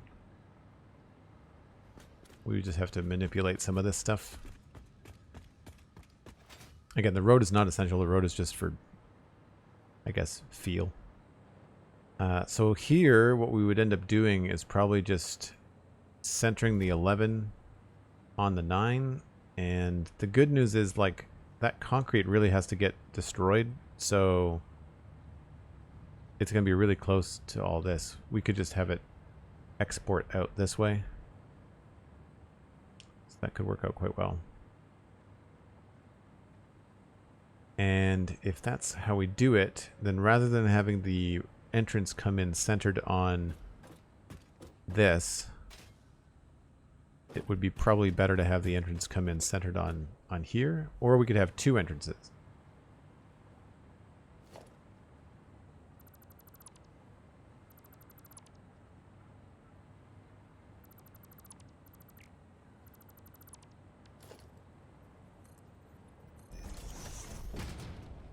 And line them up with this part here. Now I don't know if this is going to work out here. It's about too close to the corner. Yeah, okay, so that doesn't work at all. So we just move it. That's fine.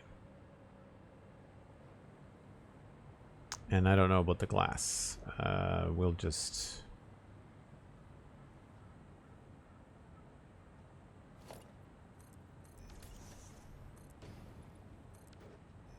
probably do that. This whole thing could be higher. Because this is belt free, but also doesn't go up very high. So we need this space to create some stairs to go up to the next level.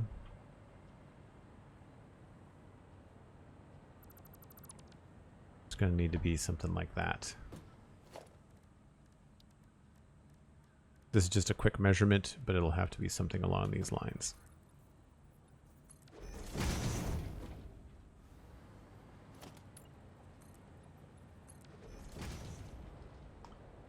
And of course that doesn't fit.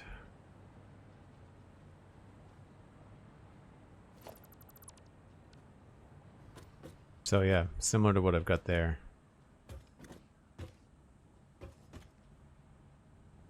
I would prefer this to be inside the wall, but we can't get up high enough. Well, I guess I could always...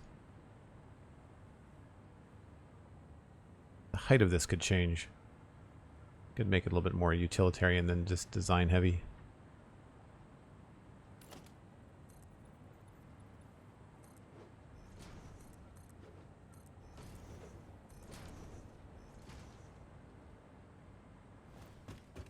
So unfortunately this is not going to be them facing one another, because these are going to feed directly into those.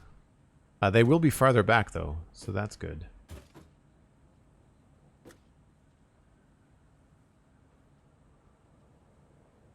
Jay Christ, hello.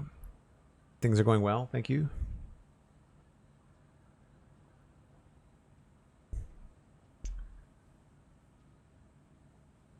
Just waiting for the autosave here.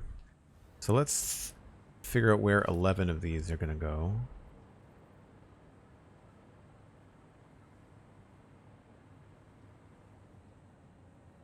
That's 2, 3, 4, 5, 6, 7, 8, 9, 10, 11. Well, they fit. I feel like I may want to reconsider putting them all close together. So rather than designing each arc, maybe we have to design a singular setup where this goes like this. And then we do little manipulation thing here. What was it? Was it something like this?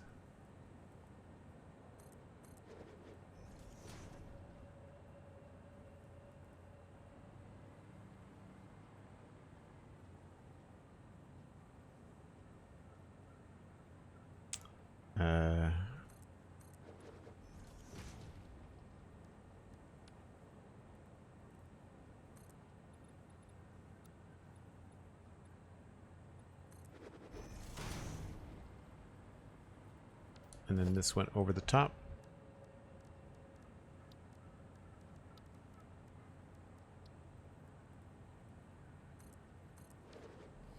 So from there, we could choose this.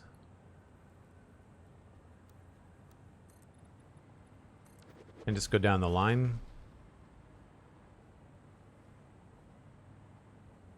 And then I think there was like another bit in here.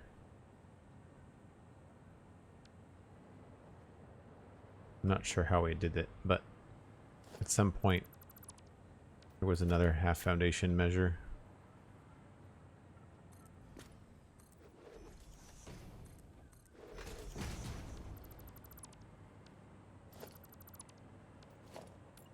I might have even used walls or something.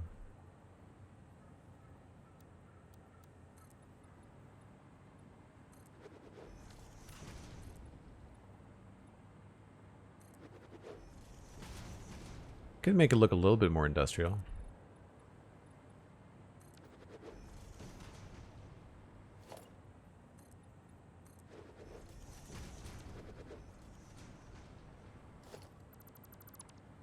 Oh, whoops.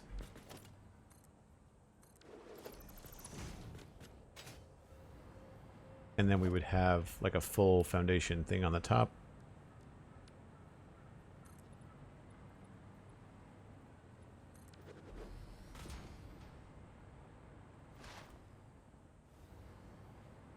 That would take up way less space.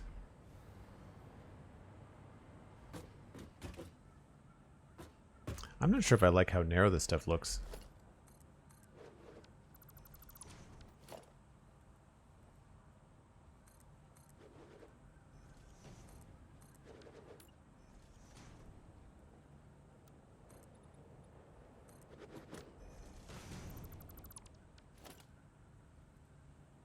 Oh, that's the back. That'll be something different.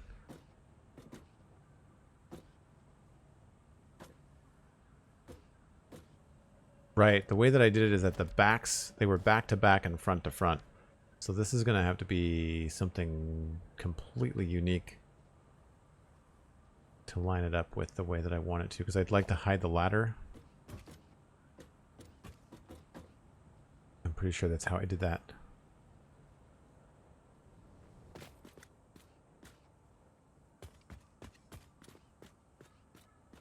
Yeah, factory's moving along. We've deleted our aluminum and we're in the process of just designing something really nice and permanent. We have a new setup. It uses a lot less refineries. It's a lot less complicated, which is good.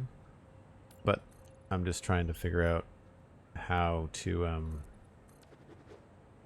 kind of design it so it looks nice. I mean, we do have 9... So we could do little pods of 3. So like here, because we've spaced everything out so evenly.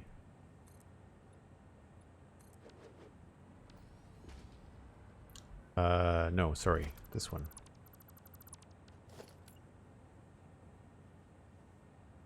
Oh, no. It doesn't work for pods of 3.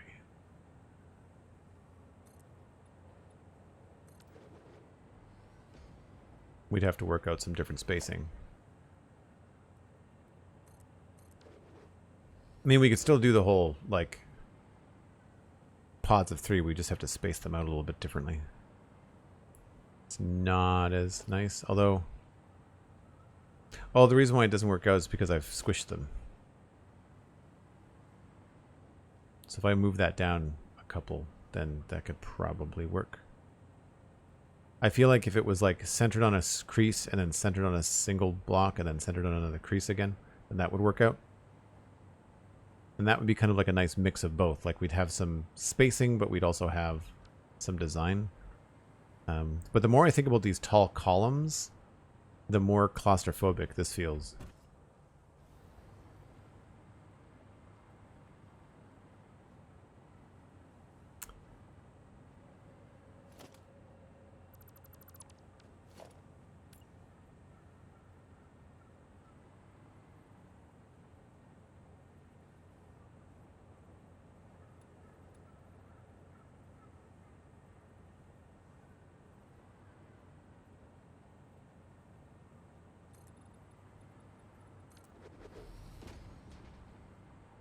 We would just have to maybe work out a different way to hide the ladders. Maybe with some beams or something. Of course, they snapped to the wrong side.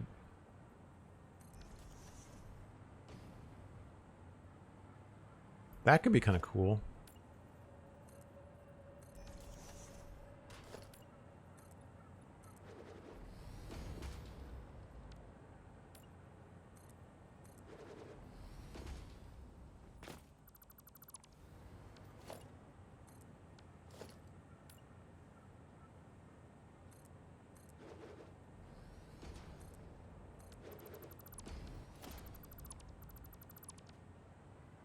That could look neat, although it still has these grates coming out the back of it.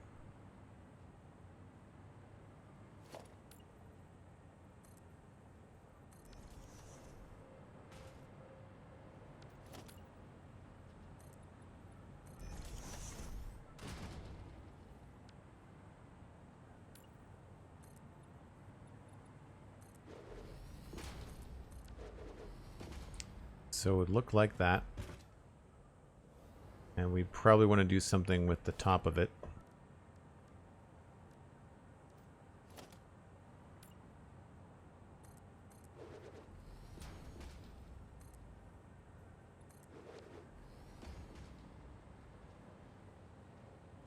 That could look kind of cool. A little church-like. I usually prefer going on angles.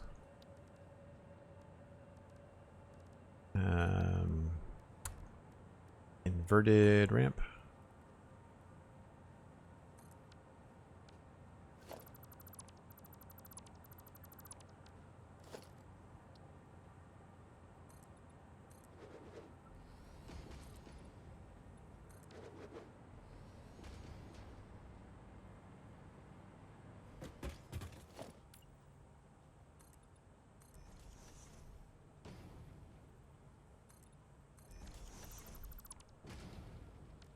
Change the material.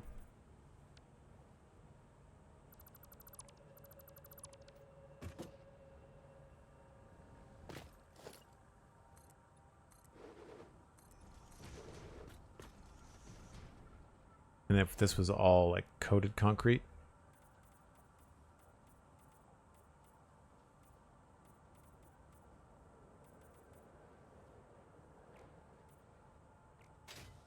What's going on there? Invalid customization target. That's weird.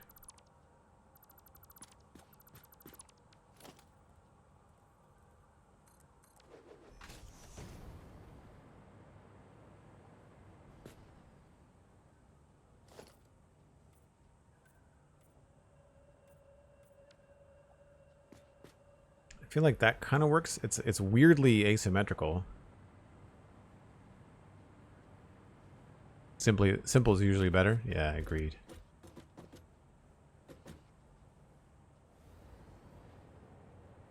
But I feel like that could work. And unfortunately,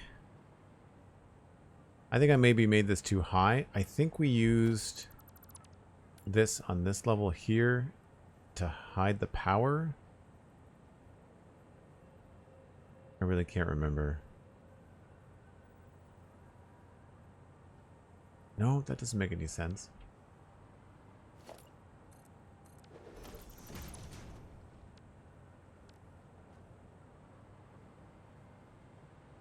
But then we would have this space up here to do lights and power.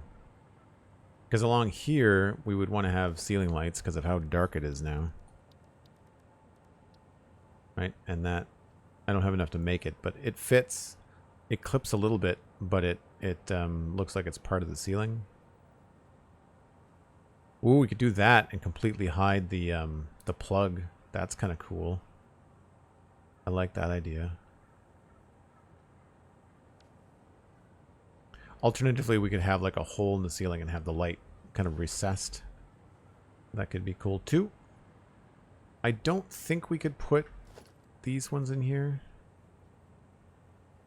I guess we could. It would just be a really strange position for them.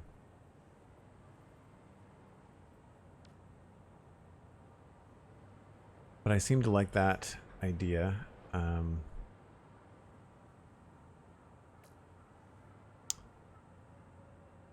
We could definitely do different things behind all of those. I feel like the issue here is that I want to cover a certain amount of this, and for some reason I went farther back on this. Half. Right.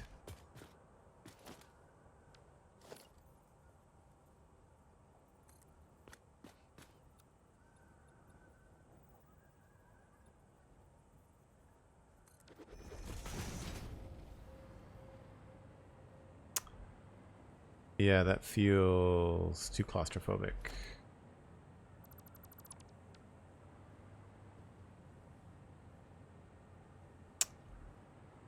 And I don't want to go back any further on this because then I think the pillars are going to show up in a weird way.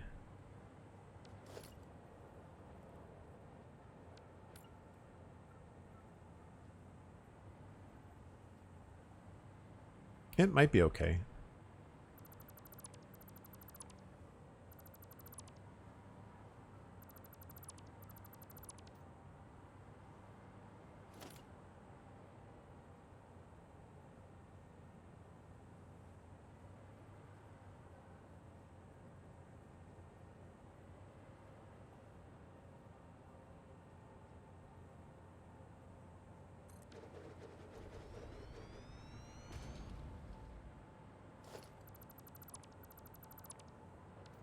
What if we started this back here?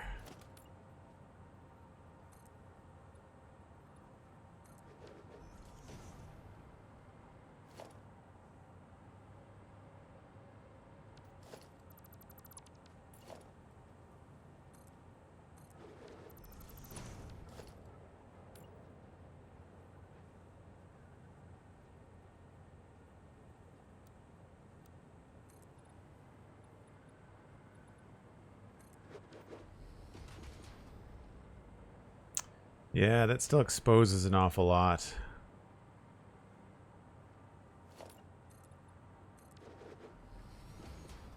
And you'd have to get rid of the beams, I feel like. Yeah, it's not the best. Well, I guess we could have like an angled thing here.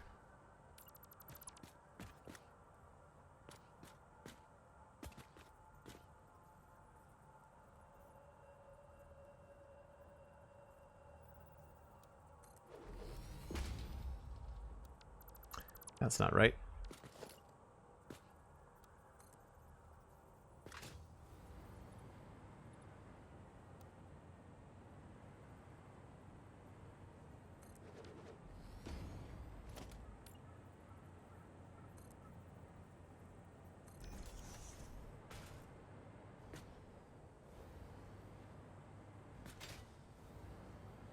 Gives a little bit more depth.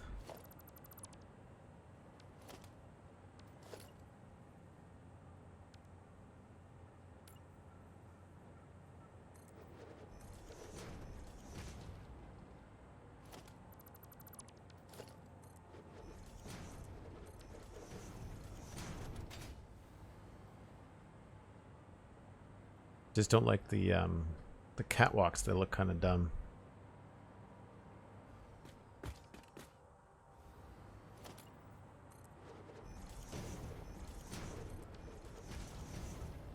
definitely something to play around with. I think I can probably lay things out and then kind of work with them in nice segments. I guess the issue here is that if I want to cover both ladders with one beam, I kind of have to do it with them being tight together. I guess I could use a pillar instead.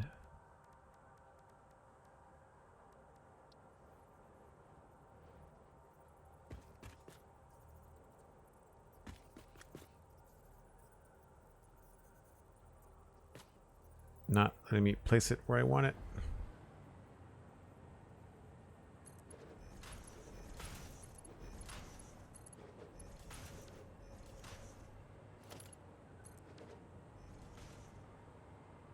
That's kind of cool.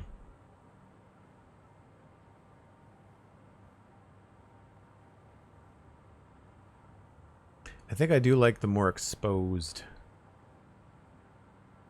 bits at the bottom.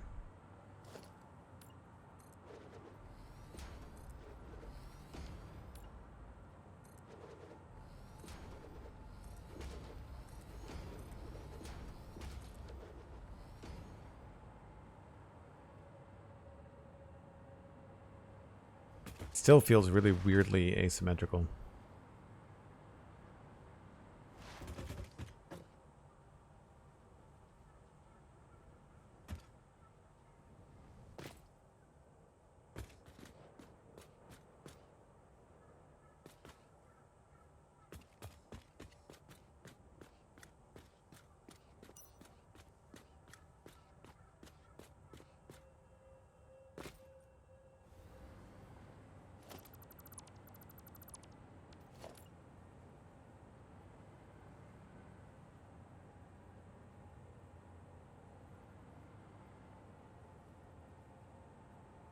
So good. So good to nudge things around.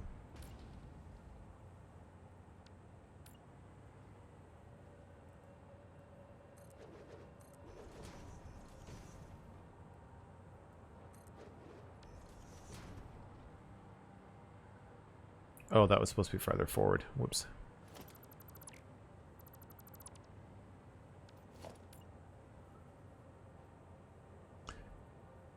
You don't need to use road barriers anymore to get things into the halfway point, which is great. It matters which way you're facing, though.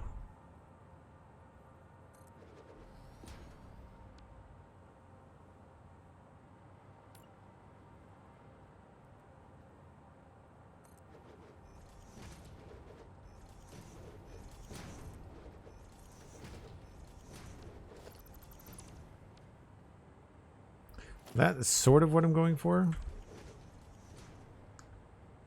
I just don't think that they're going to be tight up against each other like that. I think I'm going to space them out a little bit.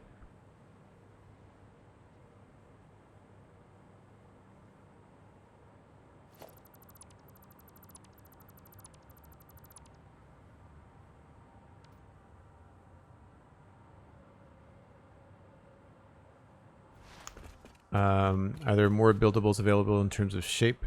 No. No, I've had all the things unlocked since update 7. They didn't update anything in update 8 as far as buildables. The nudging stuff is going to make doing this kind of custom work a lot easier. But no, they didn't add anything.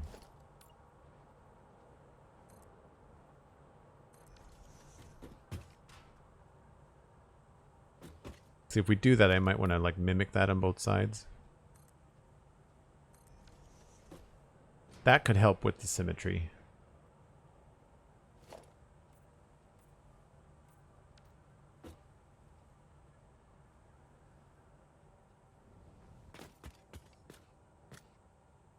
Yeah, that's not bad. Not bad. Okay, let's bump these down to where I think they're going to be.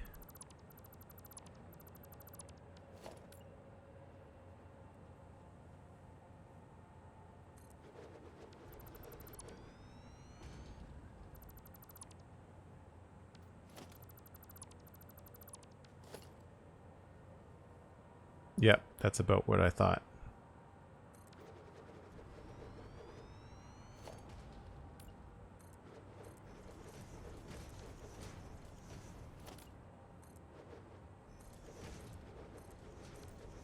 So that means that we'll be able to bring in... so this is just going to be straight pipes right across. So there's no real cool... We're not missing anything cool. Obviously that's not lined up. So that's fine. And we could, if we wanted to, have a glass floor here to show that off.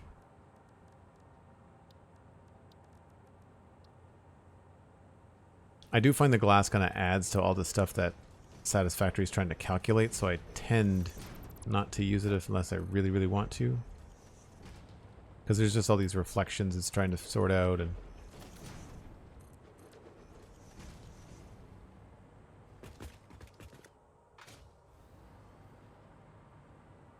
so there's that possibility potentially. If nothing else, it might be just a different material. Like maybe we'll have a glossy walkway or something, or maybe these will be, you know, maybe this is all asphalt, right? And you've got a very clear path, you know? So that could be something we do too. But let's take a look at this. I feel like this is not going to work out as well. Or maybe it is. This is on the middle. So, yeah, it is going to work out okay.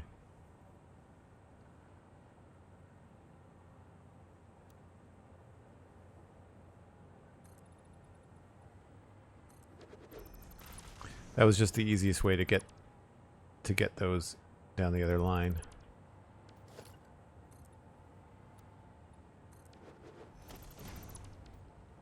Right, so that all lines up.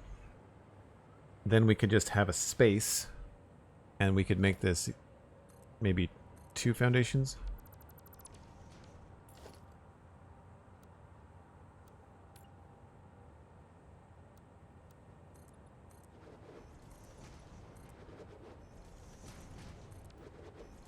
And now that we have this, we can just measure it out, right? So 1, 2, 3, 4, 5.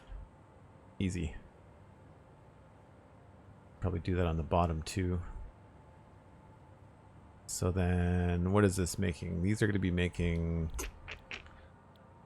sloppy alumina. So I guess we'll leave them white for now.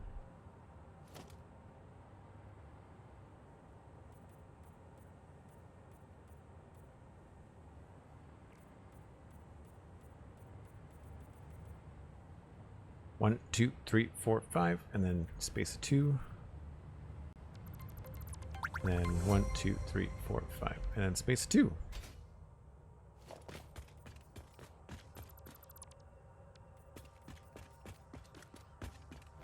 So it does take up a little bit more room.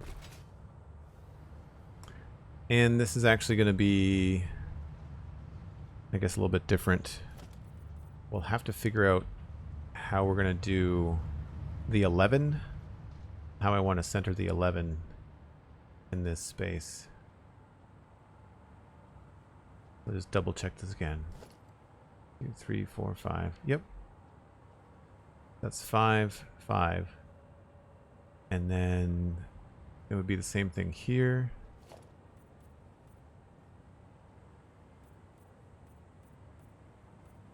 Painting the floor is a really good way. Oh, subfloor. We're hiding the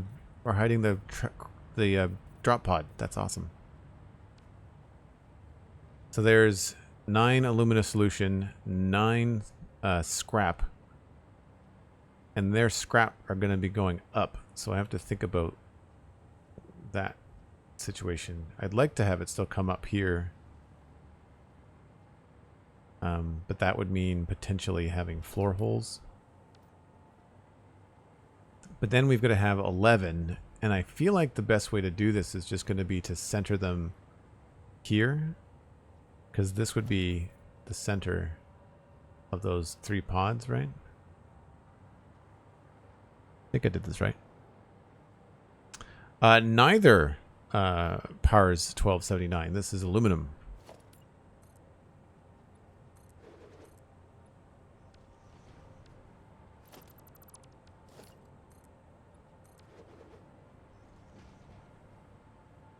So here, I think what we might end up doing is, I guess I have to look at the output of this.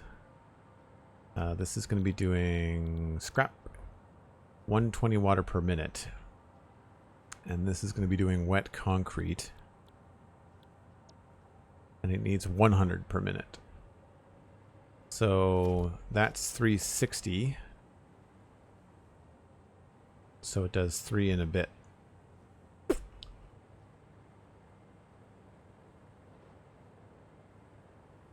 So 5 of these is 500.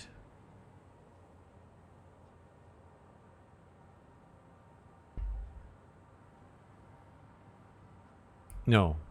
Yeah, 120.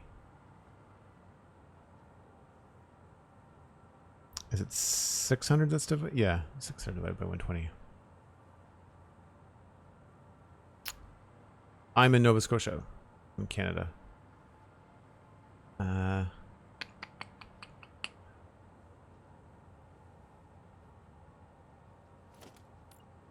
Yeah, so the part of my brain that wants things to be at least remotely symmetrical is going to put that there. Lining up with those, but then this will be 5. I just have to remember how far I put them apart. So there's one in the middle here, that, and then this one is on the line. And then there's one in the middle like that, and then the one on the line like that.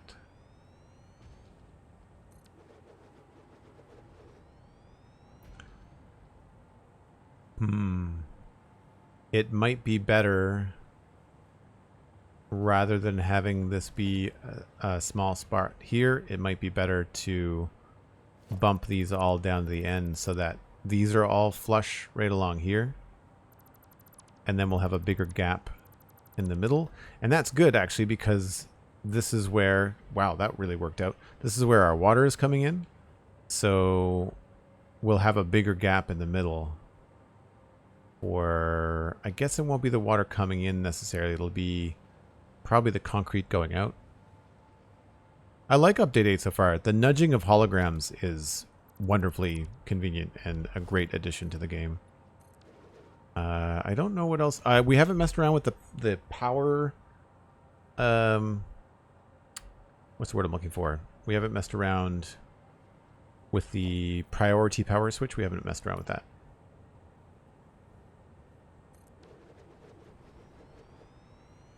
Right. So we'll do 2, 3, 4.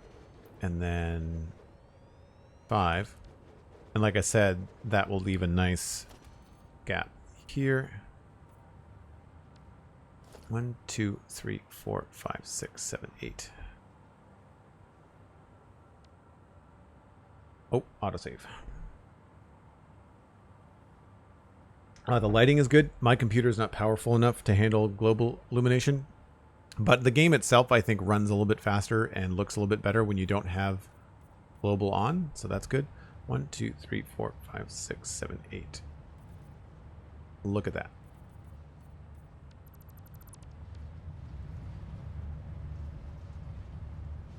Now that is nice and tidy, if you ask me. And that'll give a nice... We'll move this. This will probably get bumped over to be lined up on the green. And I might even move the ramp a little bit. So I think that will work out quite nicely. So now I need to build 1, 2, 3. So 3, 6, 9, 12, 17 binaries.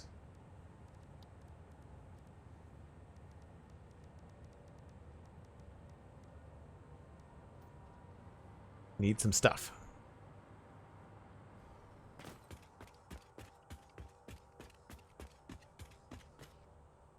You have no power. That was anticlimactic.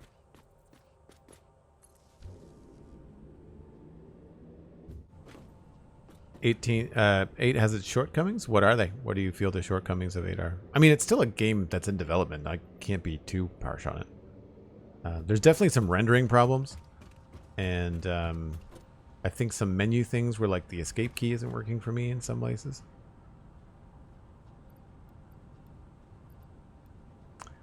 And grab that.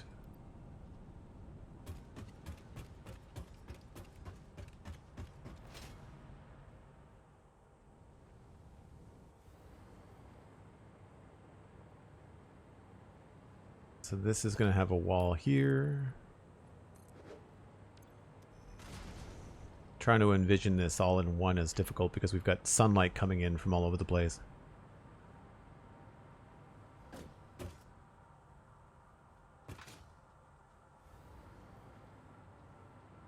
Yeah, I feel like this will be pretty good. One thing I wish they would add to the game, which would be really cool, would be, I know hypertubes are their own thing, but I kind of want elevators. Staircases are a real pain to make room for.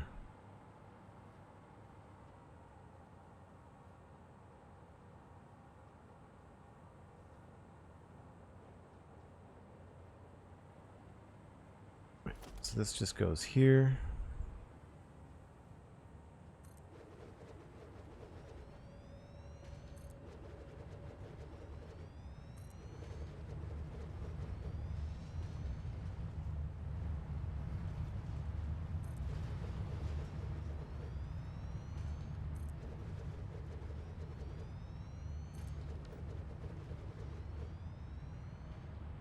So before I get too far down the line, I want to make sure that I have spaced these out quite a bit, haven't I?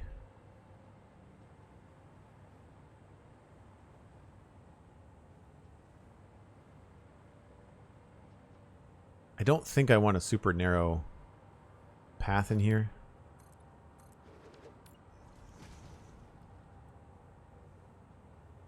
If I've learned anything about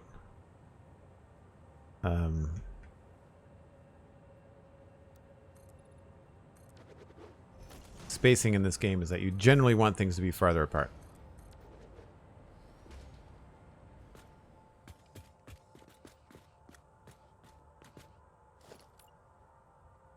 If we move that, then this would end up being like here.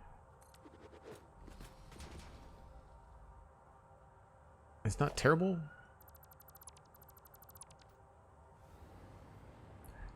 Basically, I'm just thinking about instead of having 2 spaces here, we could have 1.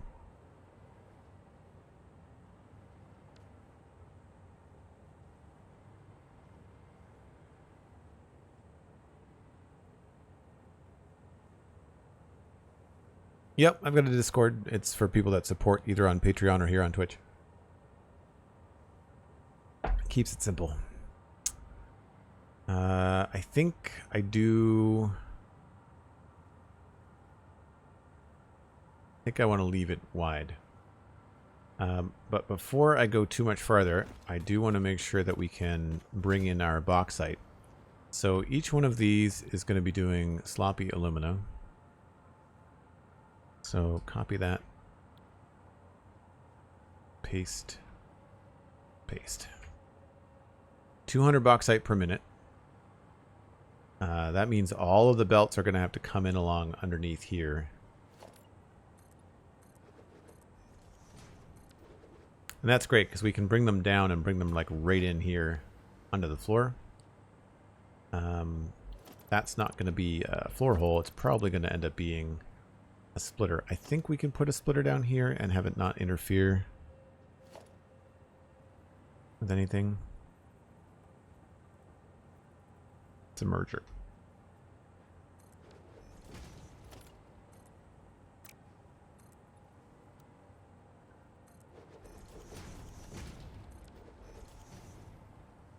Right. So the tricky part there becomes we don't have a lot of room to go over or under, minus the ability to go under the floor if we need to. So these are going to need 200 bauxite. So all 1800 bauxite has to come in straight here. So that's just all the lines. It's all... We've got 4 lines. I don't need all 4. I need 3. But we have to use the 4 because it's currently separated on 4. Unless I magically figure out how to condense them with a load balancer back, we could potentially drop this bottom line and have everything come in like this. But right now there's 1950 coming in and I only need 1800. So the way to do this is probably going to be to run lines down here, probably on the 4 lanes. So something like that.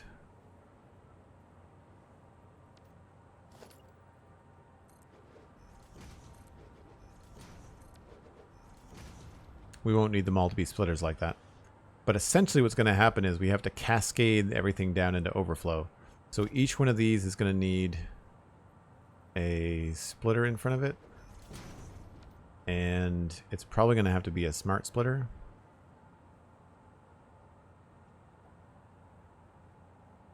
And then I think all of these could just be normal splitters. The advantage of doing this later in the game when you've got smart splitters is great.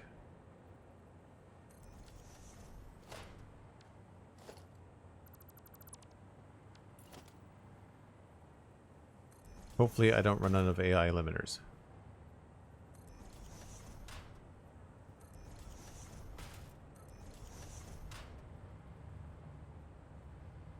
A really large gap. I keep on forgetting how far apart you have to put things to make them look nice. Right, so each one of these will be taking the bauxite in and then dealing with the overflow. So for example, this will be right bauxite, center would be overflow, right would be none. And so what would happen along here is that as soon as this line goes through whatever's on it, the rest would have to, because it's like 480 something. So it goes 1, 2, and then the overflow goes to this belt. And then at that point, we have to merge a belt. And so for me, that would mean probably putting a merger. Don't think we would do it right here. I think we would probably make it a little bit easier to deal with. Putting it here. At that point, this line would be coming in. So line number 2 would come in to here. Oops.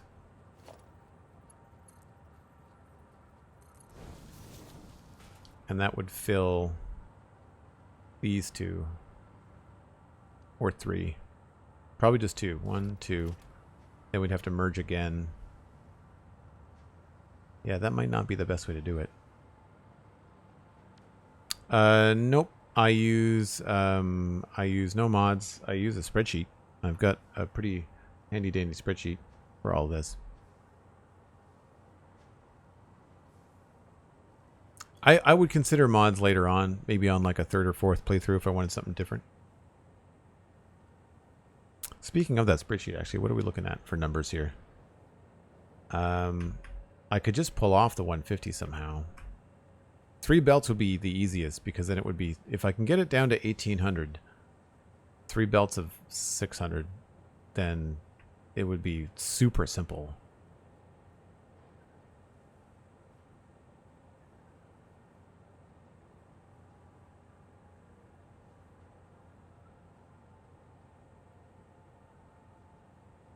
Because I can't just flood a 780 belt because that's going to be too much, right? I guess the other thing I could do is I could just not bring in that extra 150, I could just leave it and not deal with it.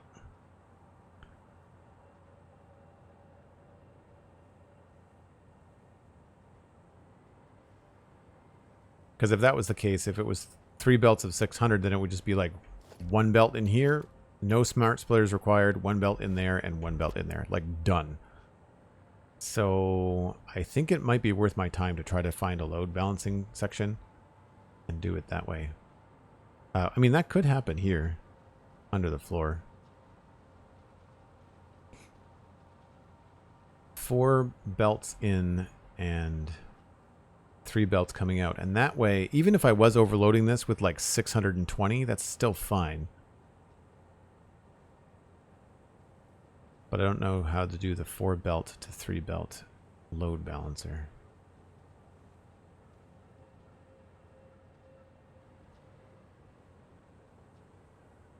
At least not off the top of my head.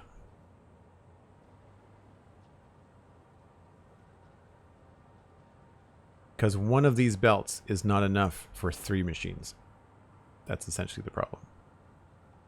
I guess what I could do is I could take that 3rd belt and split it 3 ways and have it join the belts. So each one of these lanes, if there was 3 lanes here, each one of these lanes could have a merger.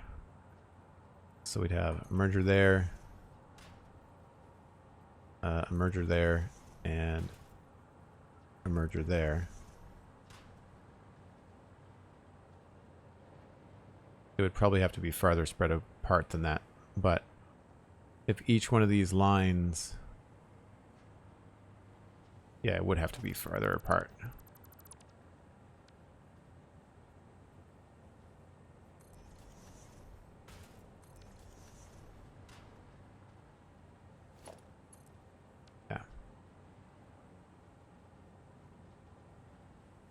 Yeah, that would work. That would be one way to do it. Okay, so we definitely have enough room, I think, to do the belts for sure. And then the water, like I said, is going to be coming down the middle. So there's the water coming in, and I'll double check the water measurements. 15, so 9 times 200 is 1800. It's 3 pipes. We've got the 3 pipes there. So these just have to be full, and then we're good. The trick and the good thing is that just 1 pipe per set of 3. I guess I just have to figure out how I want to run that. And because of where it is vertically, we don't have to worry about flow as long as we get it to these machines.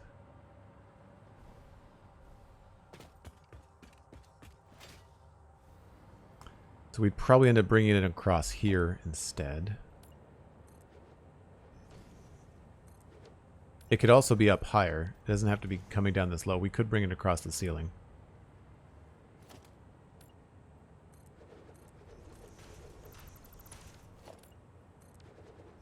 So that'll be coming in this way. This is going to be an empty space.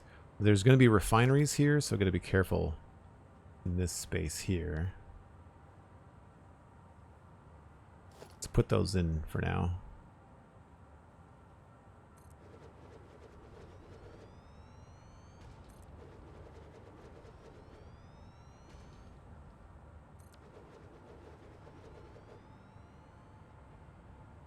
So it might be worth it to run the water underneath.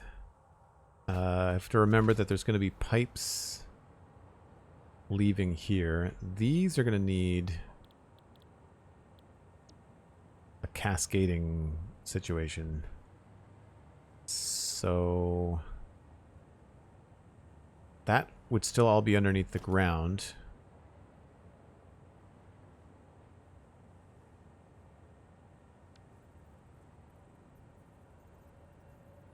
Say in a situation like this, we'd have to have mergers and splitters.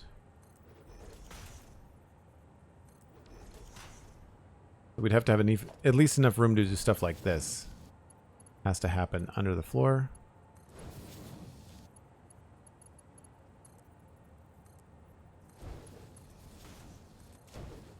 So that means I can't bring those water pipes here in through here, because that's going to be covered in pipe. So if that's not an option, I feel like we might want to bring it in the ceiling. Because remember, we're going to have this space here.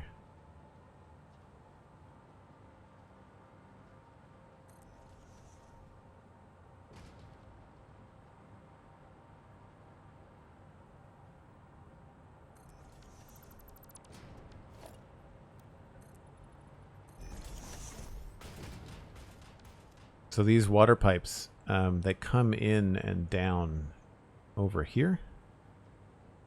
So we don't have to bring them that far. We could bring them in at this height. And that would be a lot less work and a lot less piping. Run them in the ceiling and then drop them down.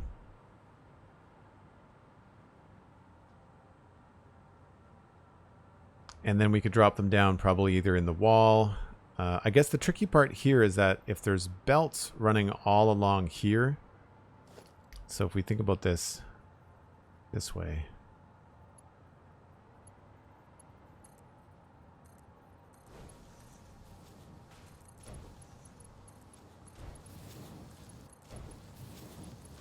Right, then we lose that space. We can't run pipes into those holes. We have to run the pipes from the ceiling, and that could be cool. That could be a fun thing to do. I think that's where we started that.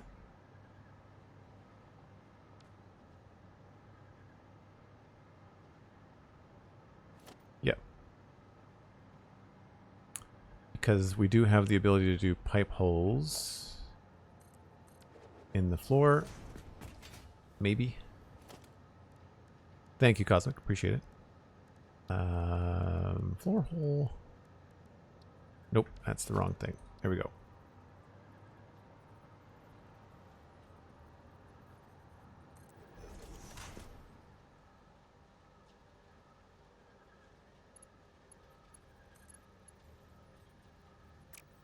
And that doesn't work.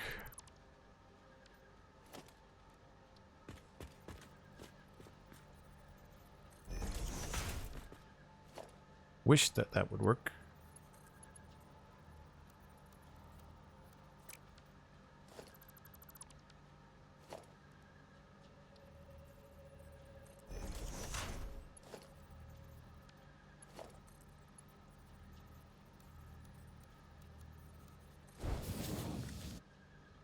So it's not as pretty, but it does work. And that means that on this side, we're probably going to end up with pipes going straight up into the ceiling.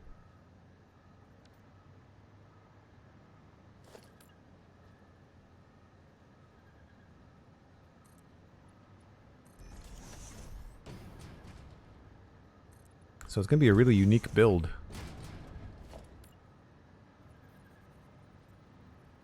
Where does that go? On the edge. And then here.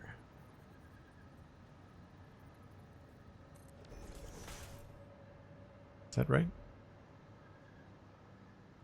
Oh, no. Because of the half foundation. Right.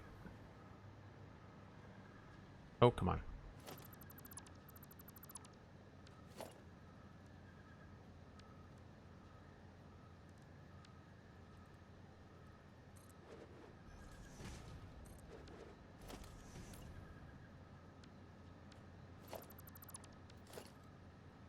I remember this from before, where the ceiling grid was off from the floor grid because of the weird stuff that I was doing. So I just have to be careful of that.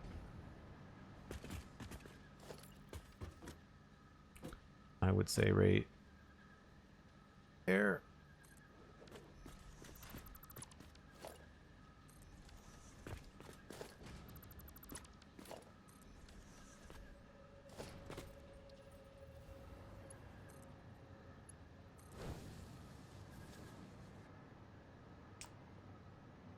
And then I guess this was back a bit.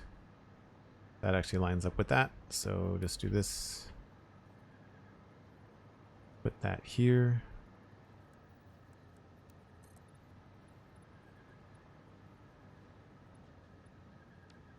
I don't know what I did wrong.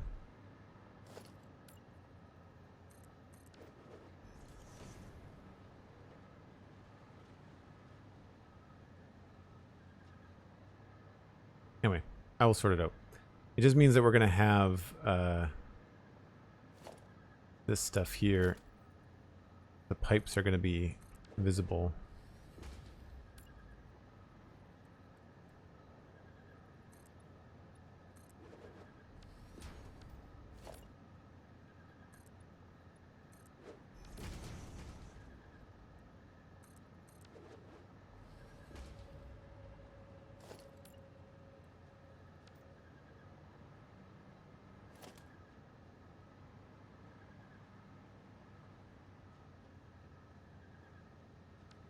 And that, I guess, would go... Is that right?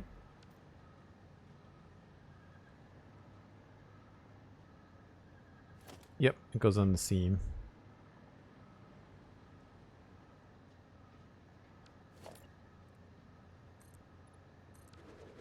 So then the pipe goes up like that, or comes down, I guess, technically, from up there.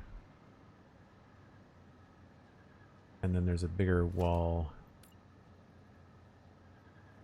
here.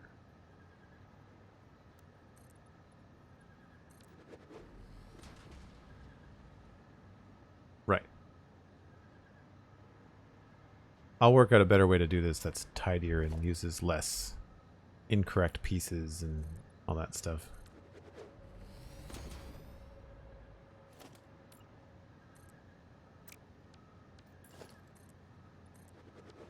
Whoops.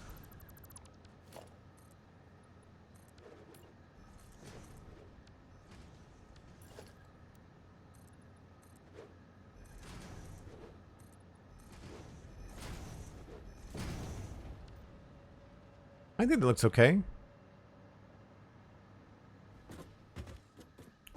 And if we change that to have a indicator on it, then we would be able to see if the water's flowing down. It'll be Mark 1.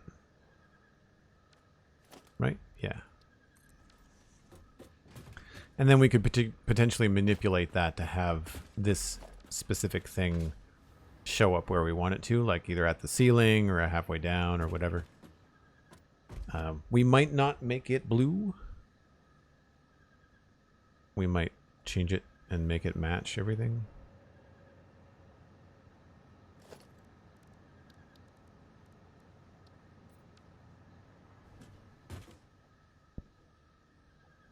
It's too bad we don't have like angular floor holes and stuff, but that's fine.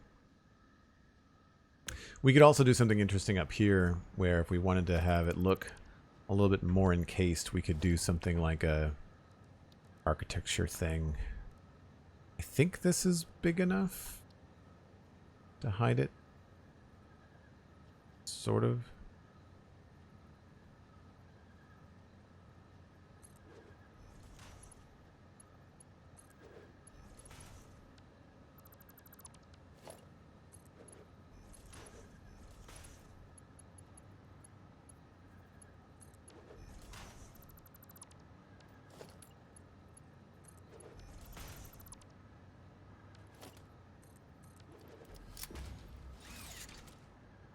So we do something like that too. Make it look a little bit more complete. I could mess around with the height of that and see if it's good. It's not bad though.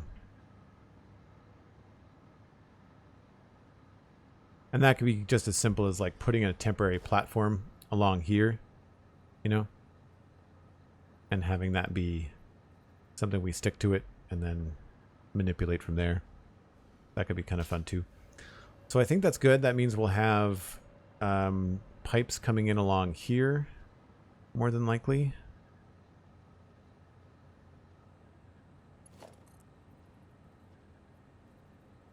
doing some weird snappy thing, but essentially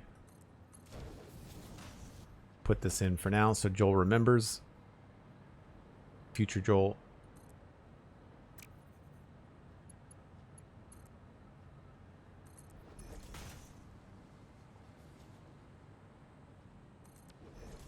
That's where our water is going to come in. All of that's going to be hidden behind the ceiling.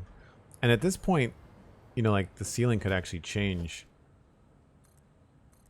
We could have the ceiling come up at this point.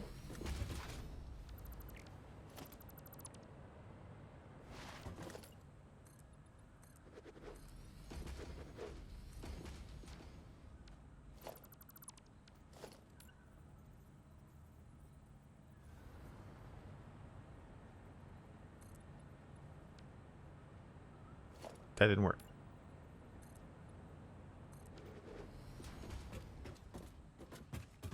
Right? So it's not so claustrophobic? I mean, I don't know. Maybe we run the water pipes all right here. You know, maybe it's going to be cooler to see the water pipes running along the ceiling. That could be something we end up doing too, right?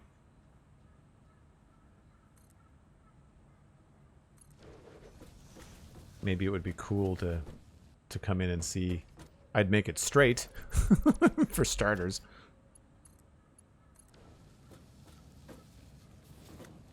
But that could be fun. Just leaving space for that there.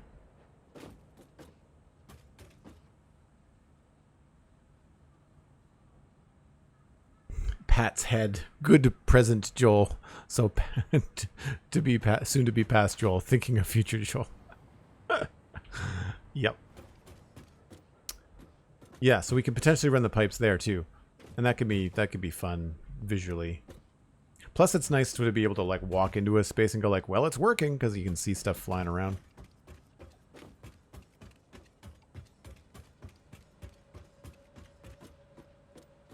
We're going to lose all this though. That's fine. And that gives us plenty of room up here in the ceiling to do any kind of like wiring for all of the like this stuff is more than likely. Where's one that's not plugged in? Yeah, so here this is probably going to be just pulled up into the ceiling to the point where you can't see the wire. I'm not sure how I did it on the other one. I think I pulled it straight back into some sort of cavity wall inside here. Like I think I did. I think I removed these. That's a quarter pipe. So yeah, it's probably empty spaces in here. So quarter pipe, probably half foundation somewhere.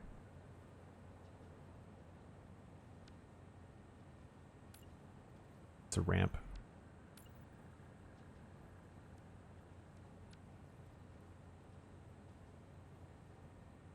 Autosave. I don't remember. I'd have to go up inside the ceiling and double check.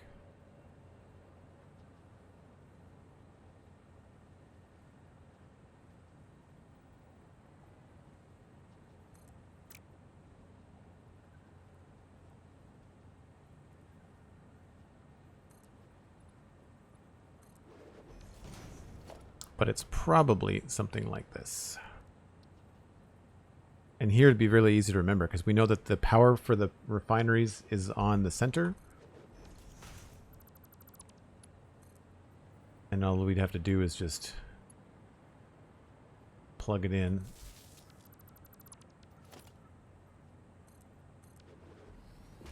So it might have to be lower than that.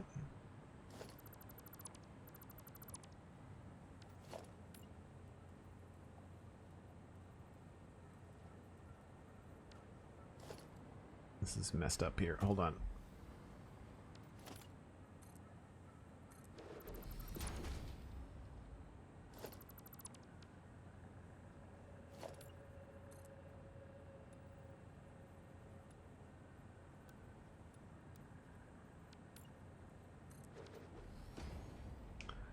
I guess it was a lot lower.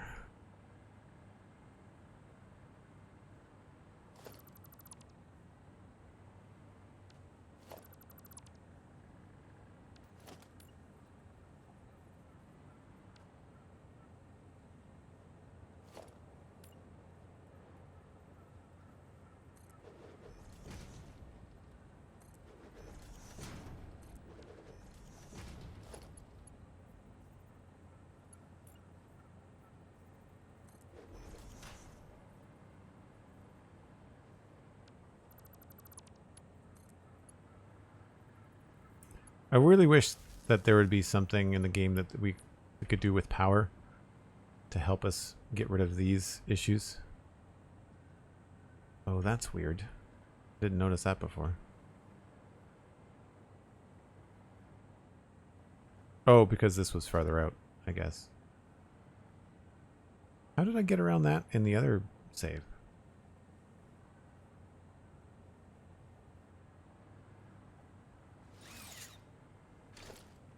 Yeah, there's something... I don't remember that being an issue.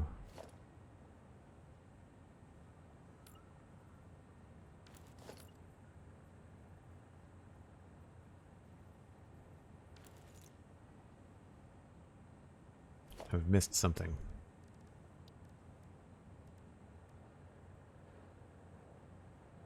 Oh, it's because I used these, probably. Yep. That's fine. We can figure that out. Okay. I forgot about that piece. So that hides the end. We could do a wall here and have it not be an issue. Just kind of close that off so that you can't see it from out here.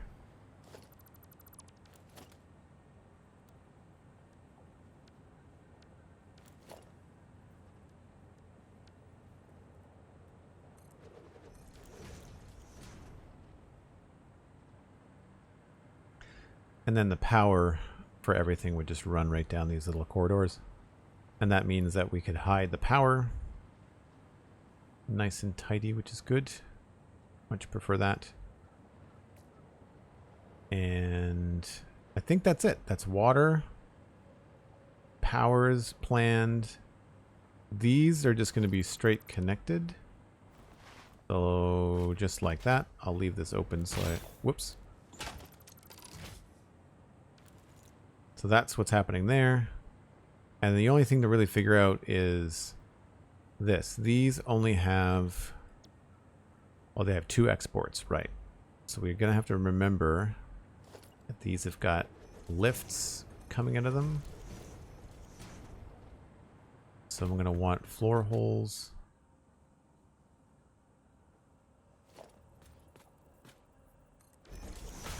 That might be too close. This might not work.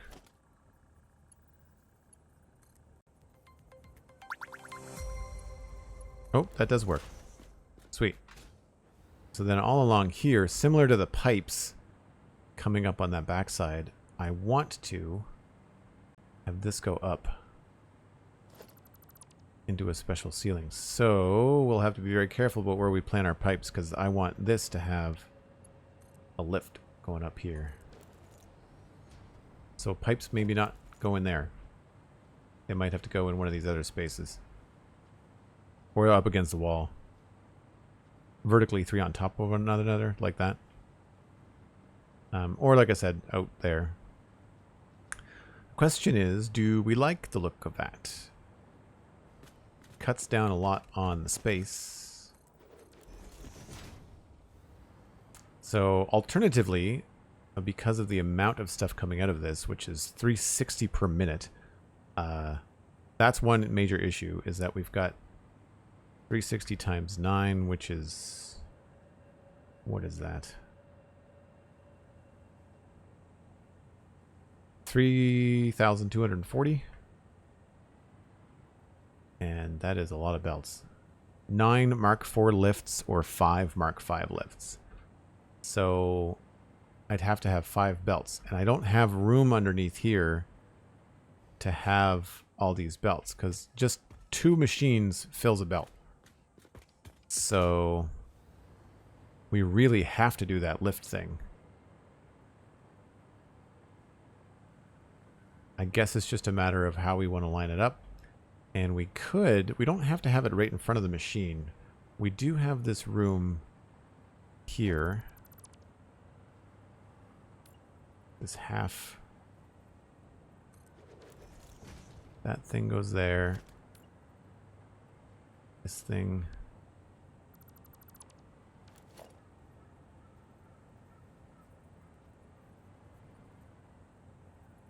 I think it goes in like this.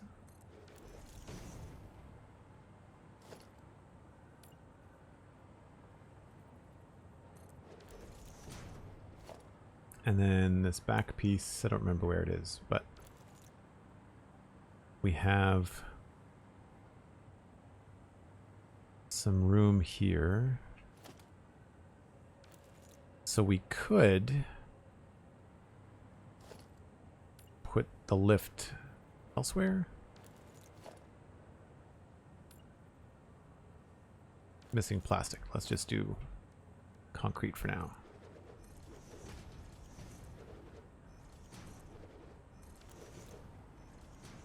So I could put the lift maybe up against the wall better.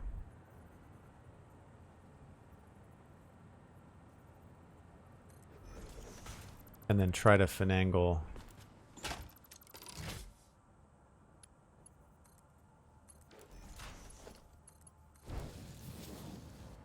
not the prettiest,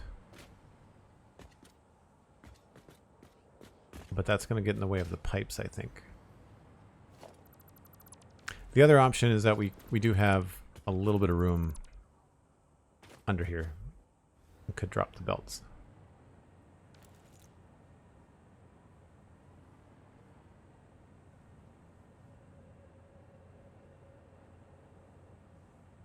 Could drop the belts. I can't bring them in front of that. There is this space in between as well. But again, it's pretty tight. Are those not lined up?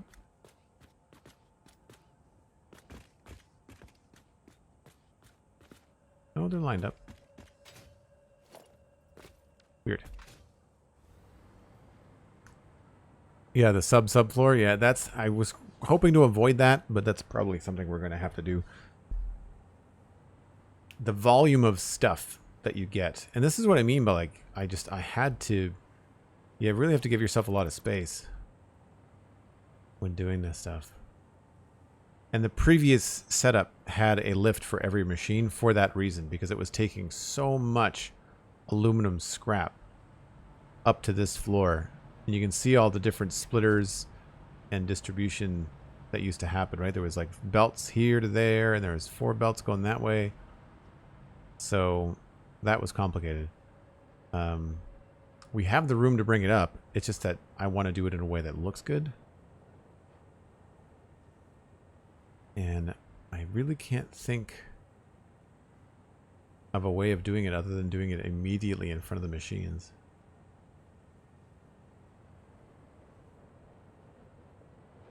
I mean, we can rotate the lift. Like, I can still do that instead. So it's up against the side there. But it's going to have the same vibe as all the pipes over here, right?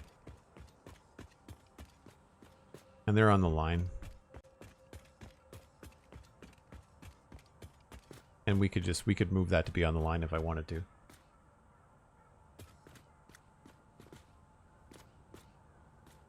The tricky part here is that it's going to look a little bit weird going into the ceiling. Total eclipse rating with a party of 124. Holy nuggets. Thanks ever so much total. Wow. Let's fly up where people can see what we're working on. Welcome in, folks. Welcome in.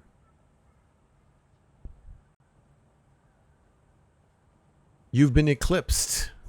Or exclipsed. I'm not trying to say that. Total. Things are going very well, thank you. For everybody in my chat, please go check out Total Eclipse on Twitch and on YouTube, as a matter of fact. Some great tutorial videos on YouTube, great Let's Plays, and then also a lot of Twitch content on Satisfactory. 124% worth a follow. I think we've got a link in chat that folks in my chat can follow. Could go down and turn them back up again on either side. Yeah, I could do that too, Marcus. You're right. I could do that. Could bring them up on either side. So we are in my main Devastator factory. We are working on aluminum and I'll walk you through a couple of quick spots. We're using sloppy alumina to make sure that my water headache is no longer a headache. We are using the regular aluminum scrap recipe, which is great, but it kicks out a lot of aluminum scrap, which means that we have to have lifts taking everything up to the next floor. And then to get rid of the excess water that's coming out of the aluminum, we're going to be using wet concrete here. And we have a whole bunch of awesome sinks over in the distance, and that's where the concrete is going to be going. We just have to figure out how all the water from this machine is getting into these machines. The cool thing about the setup for the sloppy alumina is that it's a 1-to-1. So it's 240 out and 240 in, plus the coal. And the coal is something we also have to bring in. I'm glad I looked at that, actually. So we're going to bring this across, but of course it's going to be an issue bringing the coal in. So we're probably going to have the coal duct underground. Despite the fact that I've made a subfloor, we are now joking about having a subfloor. So that's part of things. But to give you a bigger view for everybody that just came in with the raid, let's go up top here. Get a decent view. I got to use a different hypertube.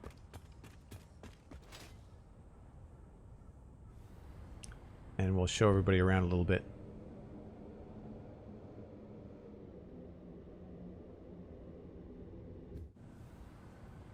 So this is the Rocky Desert, or the Rocky Desert is under all of this, and I'm working on the Devastator. Where's my board? There it is. So I'm basing the design and the colors, a lot of them, off of the 1980s Transformer Devastator. Really big construction combiner. And we've got a lot of stuff sorted out. We've got heavy modular frames is the most complicated thing we're making in this factory right now. Obviously, I've not done a lot of decorating. I've done mostly production because I was waiting for update 8 to come out before I did all the lighting and all the cool fancy stuff. But then aluminum is over here. This is our old aluminum setup, and now we're redoing that in the basement where we just were. And then we've got the main bus coming down the line, and I'm going to jump into hypertube so you can get a good look at that too. Brillar Gaming, thanks very much. Appreciate that. I'm an artist by trade, so getting creative in games like this is a lot of fun. Here's the main bus. There's lots of goodies coming in, and all of this down here is your basic productions. We'll pop in and take a look at that too.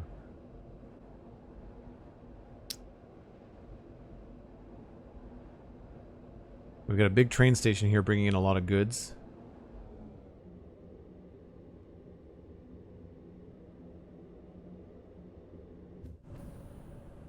And this is basically the tower where I've kind of started designing and building everything. You can sort of see my very old, very rudimentary plan for like a chest plate. You bring up that board again, you see that Devastator has got that cool kind of purple thing on his chest. And that's not what it's going to look like in my build. I'm going to make it a lot bigger and a lot fancier. I actually designed that before update 7 or update 6, where they added all the cool build parts. But you can see like the different design ideas we've got in terms of having like kind of like a knee joint or something like that there. Different wings. The main bus goes right down the middle. This obviously is just like a shape placeholder. We haven't done all the texturing and things on it yet. But everything that's coming into this factory is either being belted locally from like iron there, copper, and I think it's concrete. Then we've got some other stuff over in the distance. But then everything else is coming in via train. And the train network is pulling in from all over the western slopes. That really good node or series of nodes up there on the western slopes. Green Valley stuff coming in. We used to have an old train track coming in here, but we've now upgraded to, where's the design? I've got floating kind of like suspension tracks. So we don't have to have a bunch of infrastructure. We can kind of just have the tracks floating in the air, and then they're being suspended by like energon plates or something silly. I've gone really sci-fi with this, and so it allows me to do a lot of floating stuff, which is fun. And then I think that's all for this end. There's really not much more other than like what's going on inside these areas. And I'll just drop down here.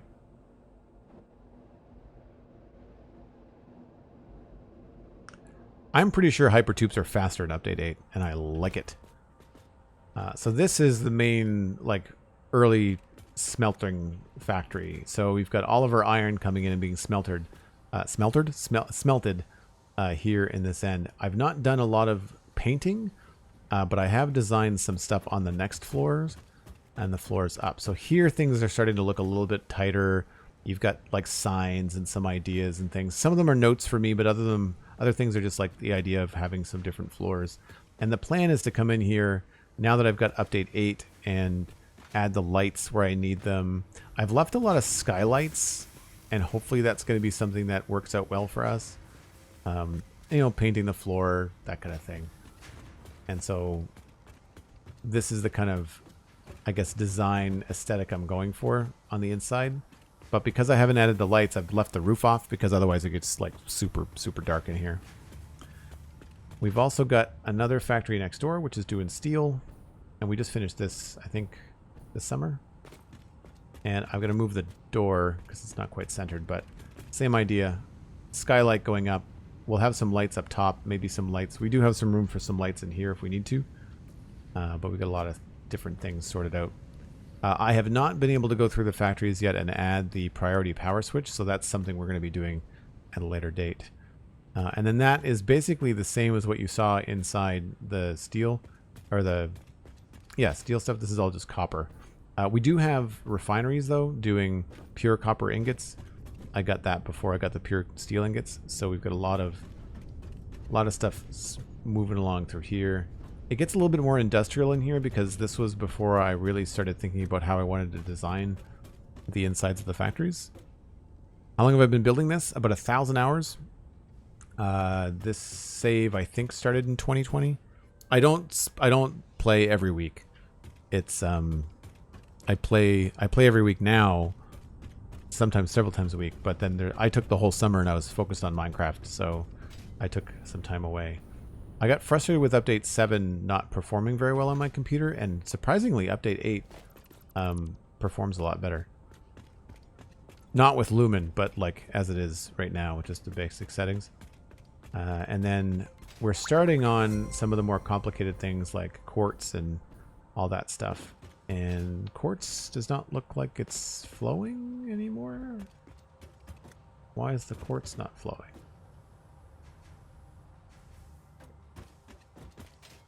That's weird.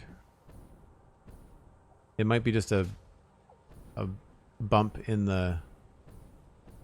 Oh, there it is. It's just a bump in the train. Yeah, there we go. So in some of these factories, I took more time and I was like thinking about the lighting and thinking about the machine colors and all that kind of stuff. And that brings us over to the aluminum, which is where I was when you guys all raided. I've got the bauxite coming in down there. Again, really fun to have such a big main bus. And this is what we were designing when you guys walked in. And I can show you like a finished version of that, or a close to finished version of that, if I go down to my power facility. And I guess I'll use a hypertube. That's probably the fastest way, hey?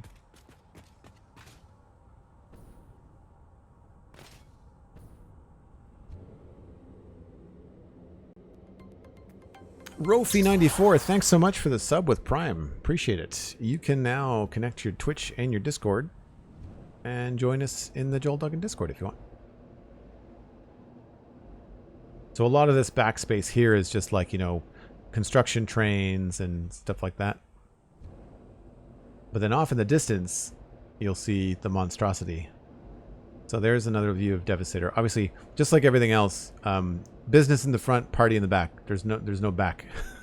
There's no back to the base yet.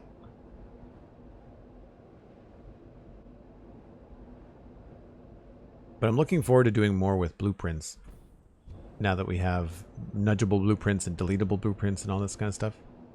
So this is the Megatron power station. You're looking at 60,000 megawatts of diluted fuel power.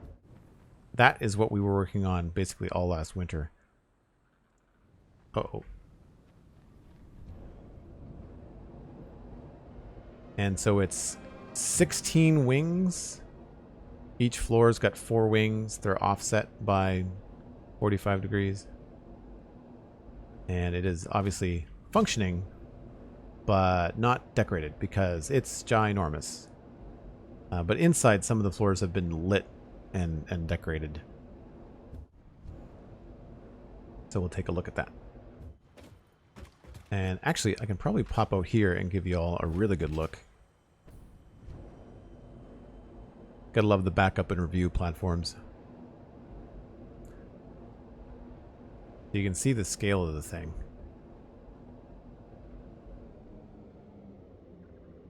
I've not attempted anything beyond diluted fuel power.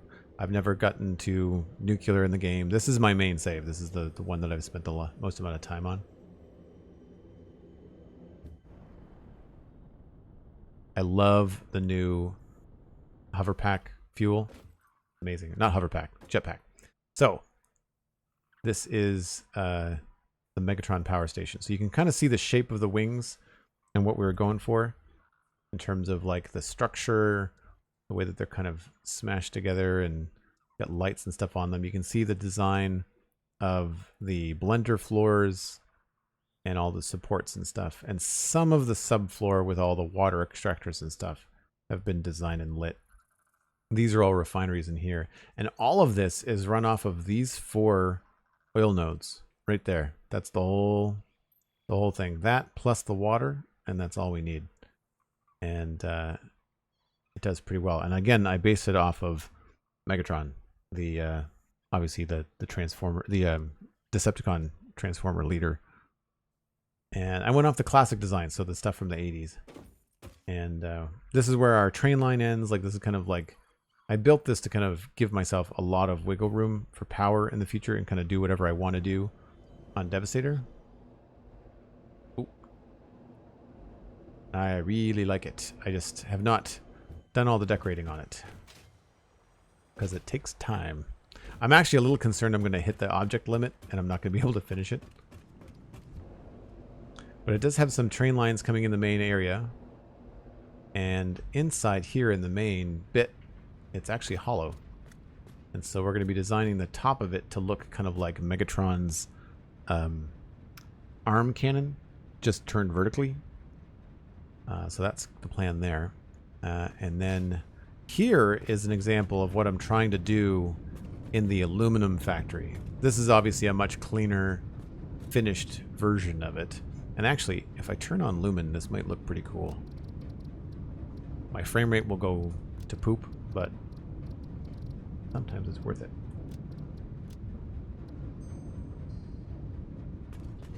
So where I've got some lighting, it ends up looking pretty sharp.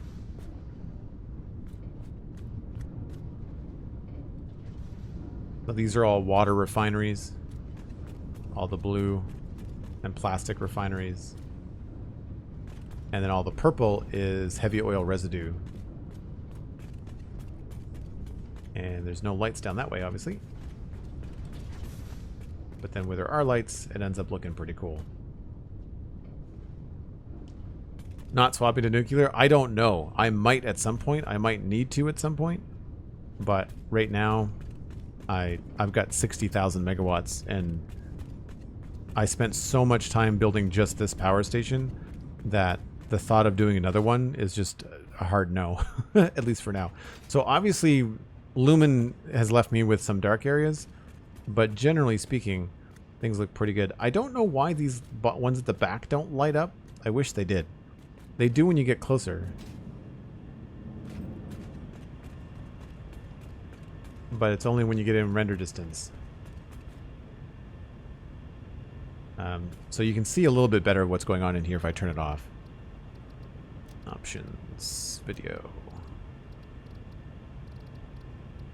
I do this often enough. I wish it was on a hotkey.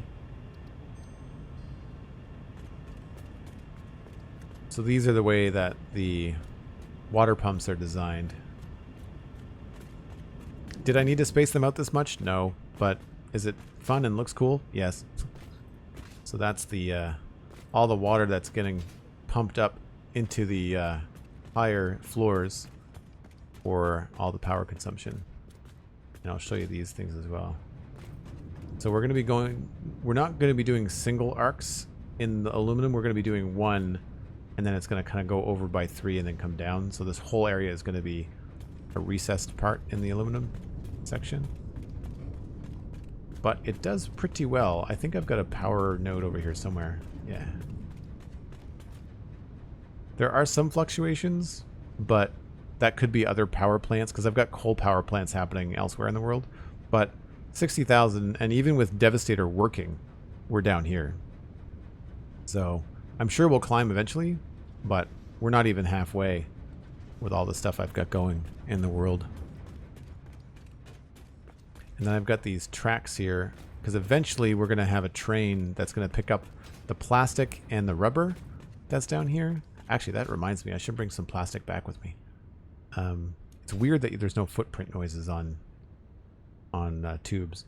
But this is eventually going to bring plastic and rubber out of here. I have no idea how I'm connecting it to the main train line, because the main train line is actually that platform up at the top there. So I'm not entirely sure. So it's one of those places that was a big project. Once you get it functioning, I kind of backed off on the decoration, and then I've been kind of bringing the rest of my base up to snuff.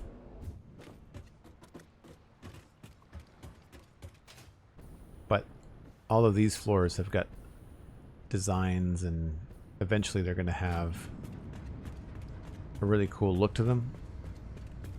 And there are, what, 1, 2, 3, 4, 5, 6. There's 6 blenders on each floor, and then there's another, I think there's 48 blenders, I want to say, before you get it to the top levels. Like, it's a big project.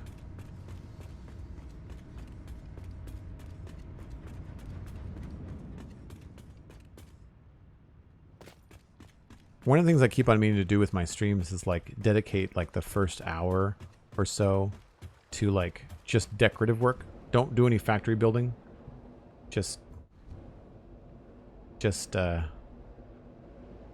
decorate something. So we've got all the oil coming in through these pipes here. And that's really, I mean, between this and Devastator, those are the 2 biggest things that I've got going on. There's a bunch of other factories. The starter factory is in the North Forest. I put it in a really weird spot. It's before I knew about the Western Slopes. So it's kind of in the thick of the Northern Forest. It's probably all overgrown again. Oh, mid-air autosave. So today's stream, we've been working on, I've actually been streaming for almost 4 hours. I'm going to have to go soon. But I wanted to show everybody around. The aluminum is what we worked on today. We had to rip out the old aluminum. We had to do the math and figure out the new aluminum.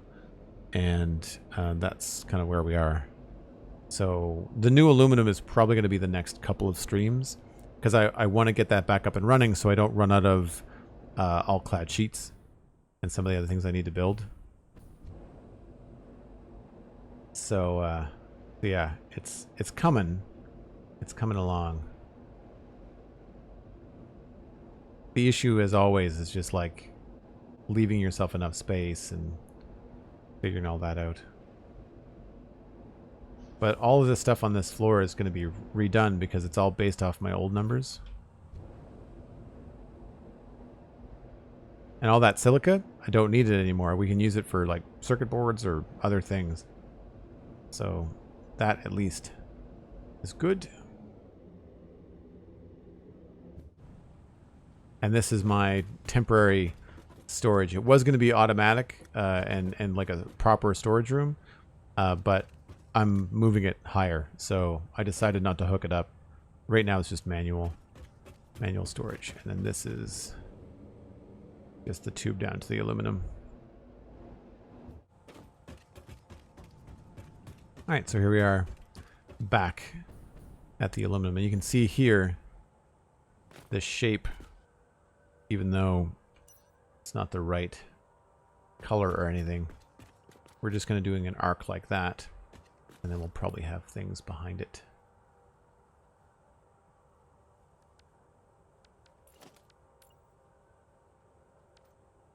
Yeah. So yeah, the challenge now is just figuring out how to get all of the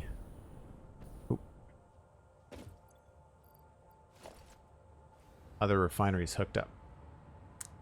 So we've got another 3 that'll go in here.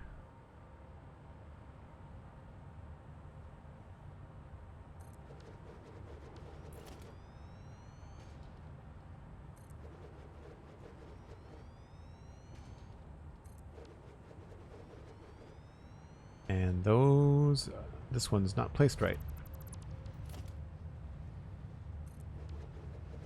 That's backwards.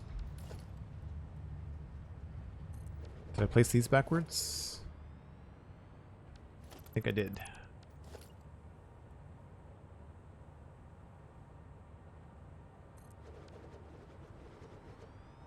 Yep.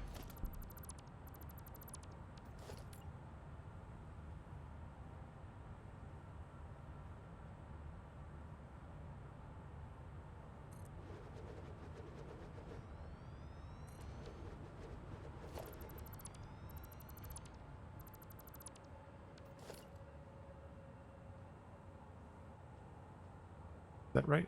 That's right. Why is it not lining up with this?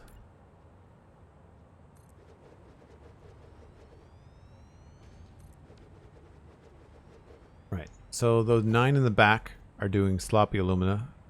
The 9 in the middle are doing the aluminum scrap that we've got to take upstairs. And then these 11 are taking that excess water and turning it into wet concrete.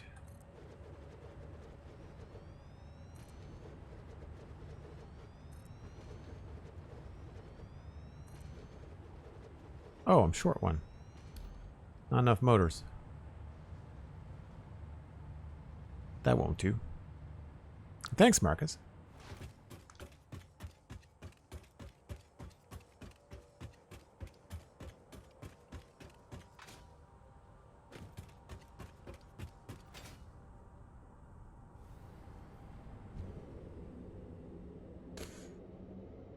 I've got a lot of hypertubes and stuff around for just temporary construction. Eventually I'd like to have like a central hub where I can kind of get up and down and do different things, but I kind of need to figure out where the storage room is first before I put in the hypertube hub.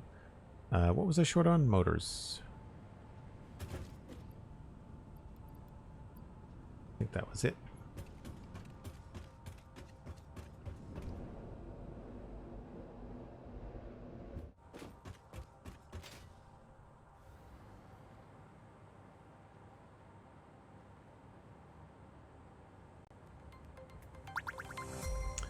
So this would be the last one.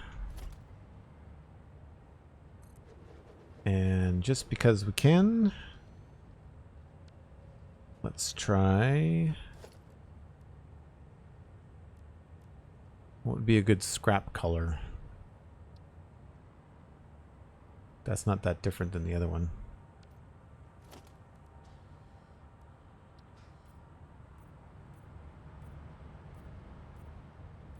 I might keep them all the same color. I don't know. And then this one, I have a concrete color. Limestone, and I think we do copper.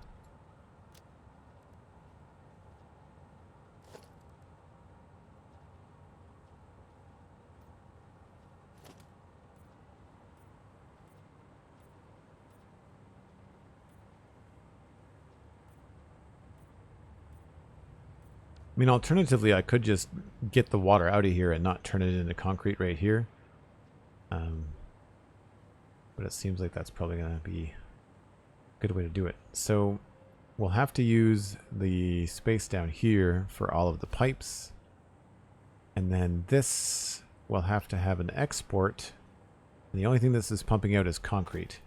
The good news is it's not a lot of concrete. My spreadsheet says it's like 800, I think. 880. Is it this one? Yeah. 880 per minute. So that's only 2 Mark IV belts. That's not that difficult. So it'd be one belt for these ones and 1 belt for those ones. And we could probably take it up. This might not be here. So we could bring it up and take it over that way. So it could be something like maybe a floor hole.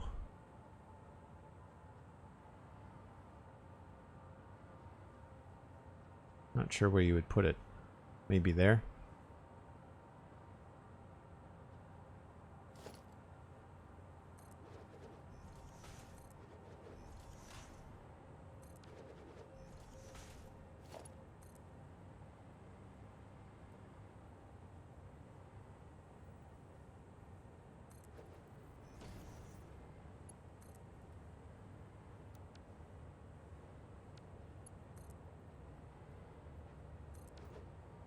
So that could be our export if we wanted to see it.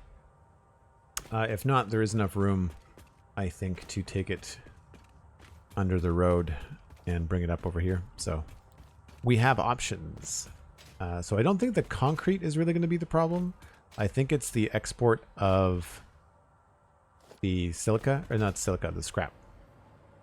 Getting the scrap up to the next floor in a way that looks cool is going to be tricky. Well, I'll tell you what, Imperator, I really appreciate the compliment. Everything that you're seeing here is all on YouTube, and it's all under Joel Duggan VODs, and they're not edited. They are streams, which means that you can skip the breaks and fast forward through them as your heart desires. And I usually label them pretty well. So like, hey, if you want to watch me do, steel production, there are probably 4 or 5 streams on Joel Duggan VODs on YouTube that are labeled steel production, and you can go and figure those out and see kind of how I approached it. Word of warning, all of it is at this level of like sort of finished, because I just my brain is often bigger than my time. So but I mean, Satisfactory is a long-term game for me. I plan to play it for a while, so that's where I am with all of that. We may not color those. That they may look better to be all one color in here. We might just choose a color for the room. Maybe white is what we want to do. Black and white or something. I don't know. Yeah, I don't know how we're going to handle this. That's going to be the trickiest part of all of this, I think. Is how we handle all of that.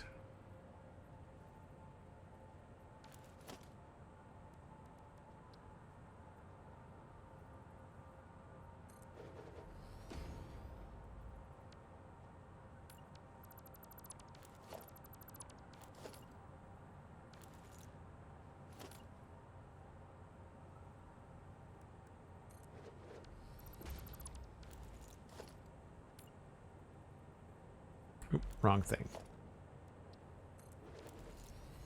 Because that's going to be the issue there, is that if we continue this design, then that's going to go through there. And each time we do that,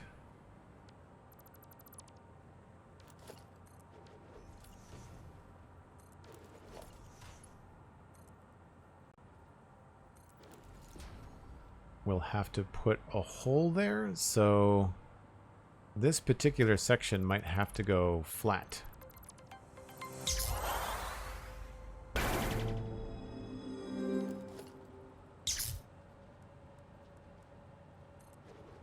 Mini packs, 38 months. The 12-month gift subscription courtesy of Cosmic Denser has entered month 2. Cosmic, thank you ever so much for the lovely gift for mini packs. And Hunter, thank you for the amazing raid. 8 people coming in. Appreciate it.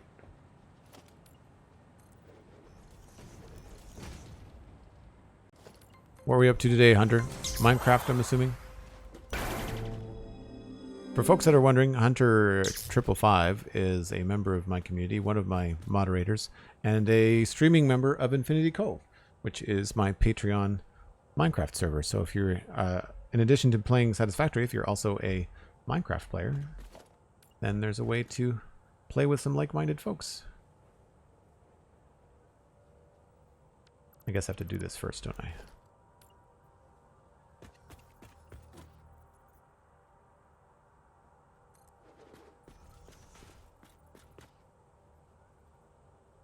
I don't think that's right. Nope.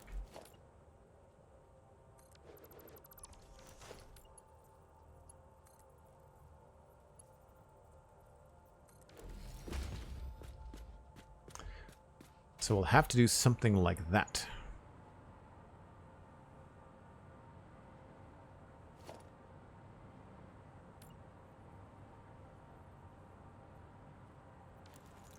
Very tricky. I wish we had half ramps, just like we have half foundations. That'd be cool.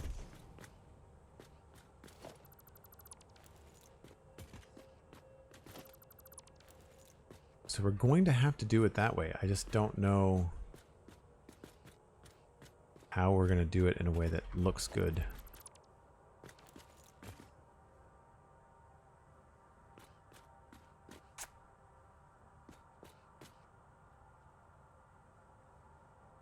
Saying that it did crash right as I was wrapping up. Oh, did it?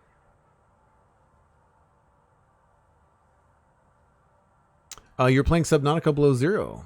Being on highest due to my PC struggling to run it and OBS. Now that I have a new PC, I'm back at it. Oh, very cool. New PC, that's right. I was talking with McScrewgunn about your new PC. Stream time is at 4 hours. Yes, so I appreciate that. And Subhype. Mythical Star. Resubbed at tier 1 4 months in a row. Thanks very much, Mystical Star. Thanks for the heads up, Cosmic. Appreciate it. Yeah, I don't exactly know. All I can think of as a solution for this is taking everything under the ground and then bringing it back up and maybe using... We've got 9 machines and we could use this space here. Right? 1, 2, 3, 4, 5, 6, 7, 8, 9. I could center that better. That's really frustrating that it almost works. We could do something like that.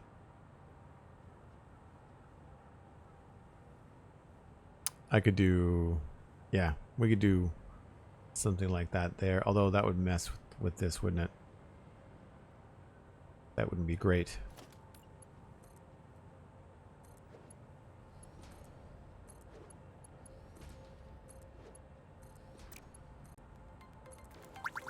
That would look cool. That would look pretty cool. We brought this down. And had like an encased thing. I don't know why. It's so unfortunate that we've got 9 of these. I guess we could do 5. I could condense them down inside. And then balance them upstairs. 5 would look cool.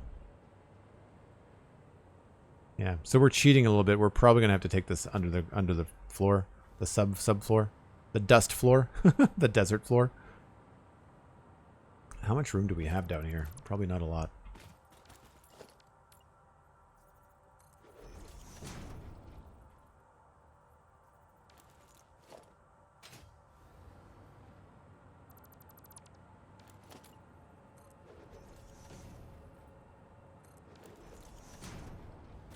Well,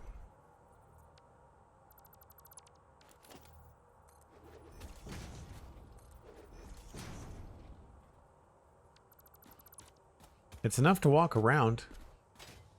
We're not going to be taking belts over and above anything, but it would be enough to get some stuff done and have it look nice and tidy. More sub hype with a hype train. Thanks very much, Cosmic. Tyler D75, thanks for the follow. Imperator 790, thanks for the prime sub. Very, very kind of you. That's another hype train, folks, if you want to jump in on that. It's 100 bits or a Prime or a Tier 1 sub. You can also check out the Patreon. It's a great way to join the Discord. It's less than Twitch. Totally up to you. I really appreciate it because I could not do this without all of you. It's a really wonderful thing, the whole idea of crowdfunding and creative work online. I really can't thank all of you enough. Really, really fun. Brillard Gaming, thanks very much for the 100 bits. Jumping into that hype train. Apparently we've got new hype train emotes coming in December. I think Cosmic was telling me that earlier. Looks like we're starting to lose the light, so might be a good opportunity for me to get on a train and wrap up today's stream. It'll give everybody that's here a little bit of a view of the world as well, and give me a chance to talk without having to stare at nothing. Anybody else want a feature of the hover pack to just shut off and drop you out of the sky? Like, I'd love to have like a turn off button for it.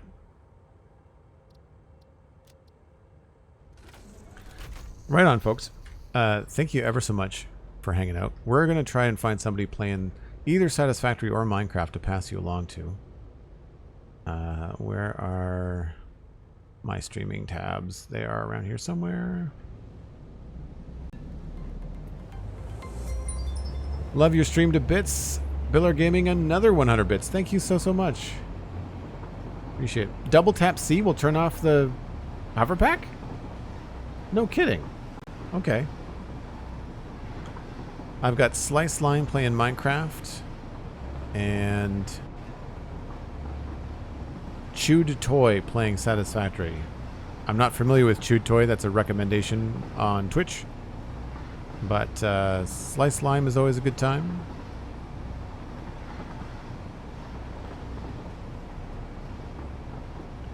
I'm going to turn the game noise down just a little bit.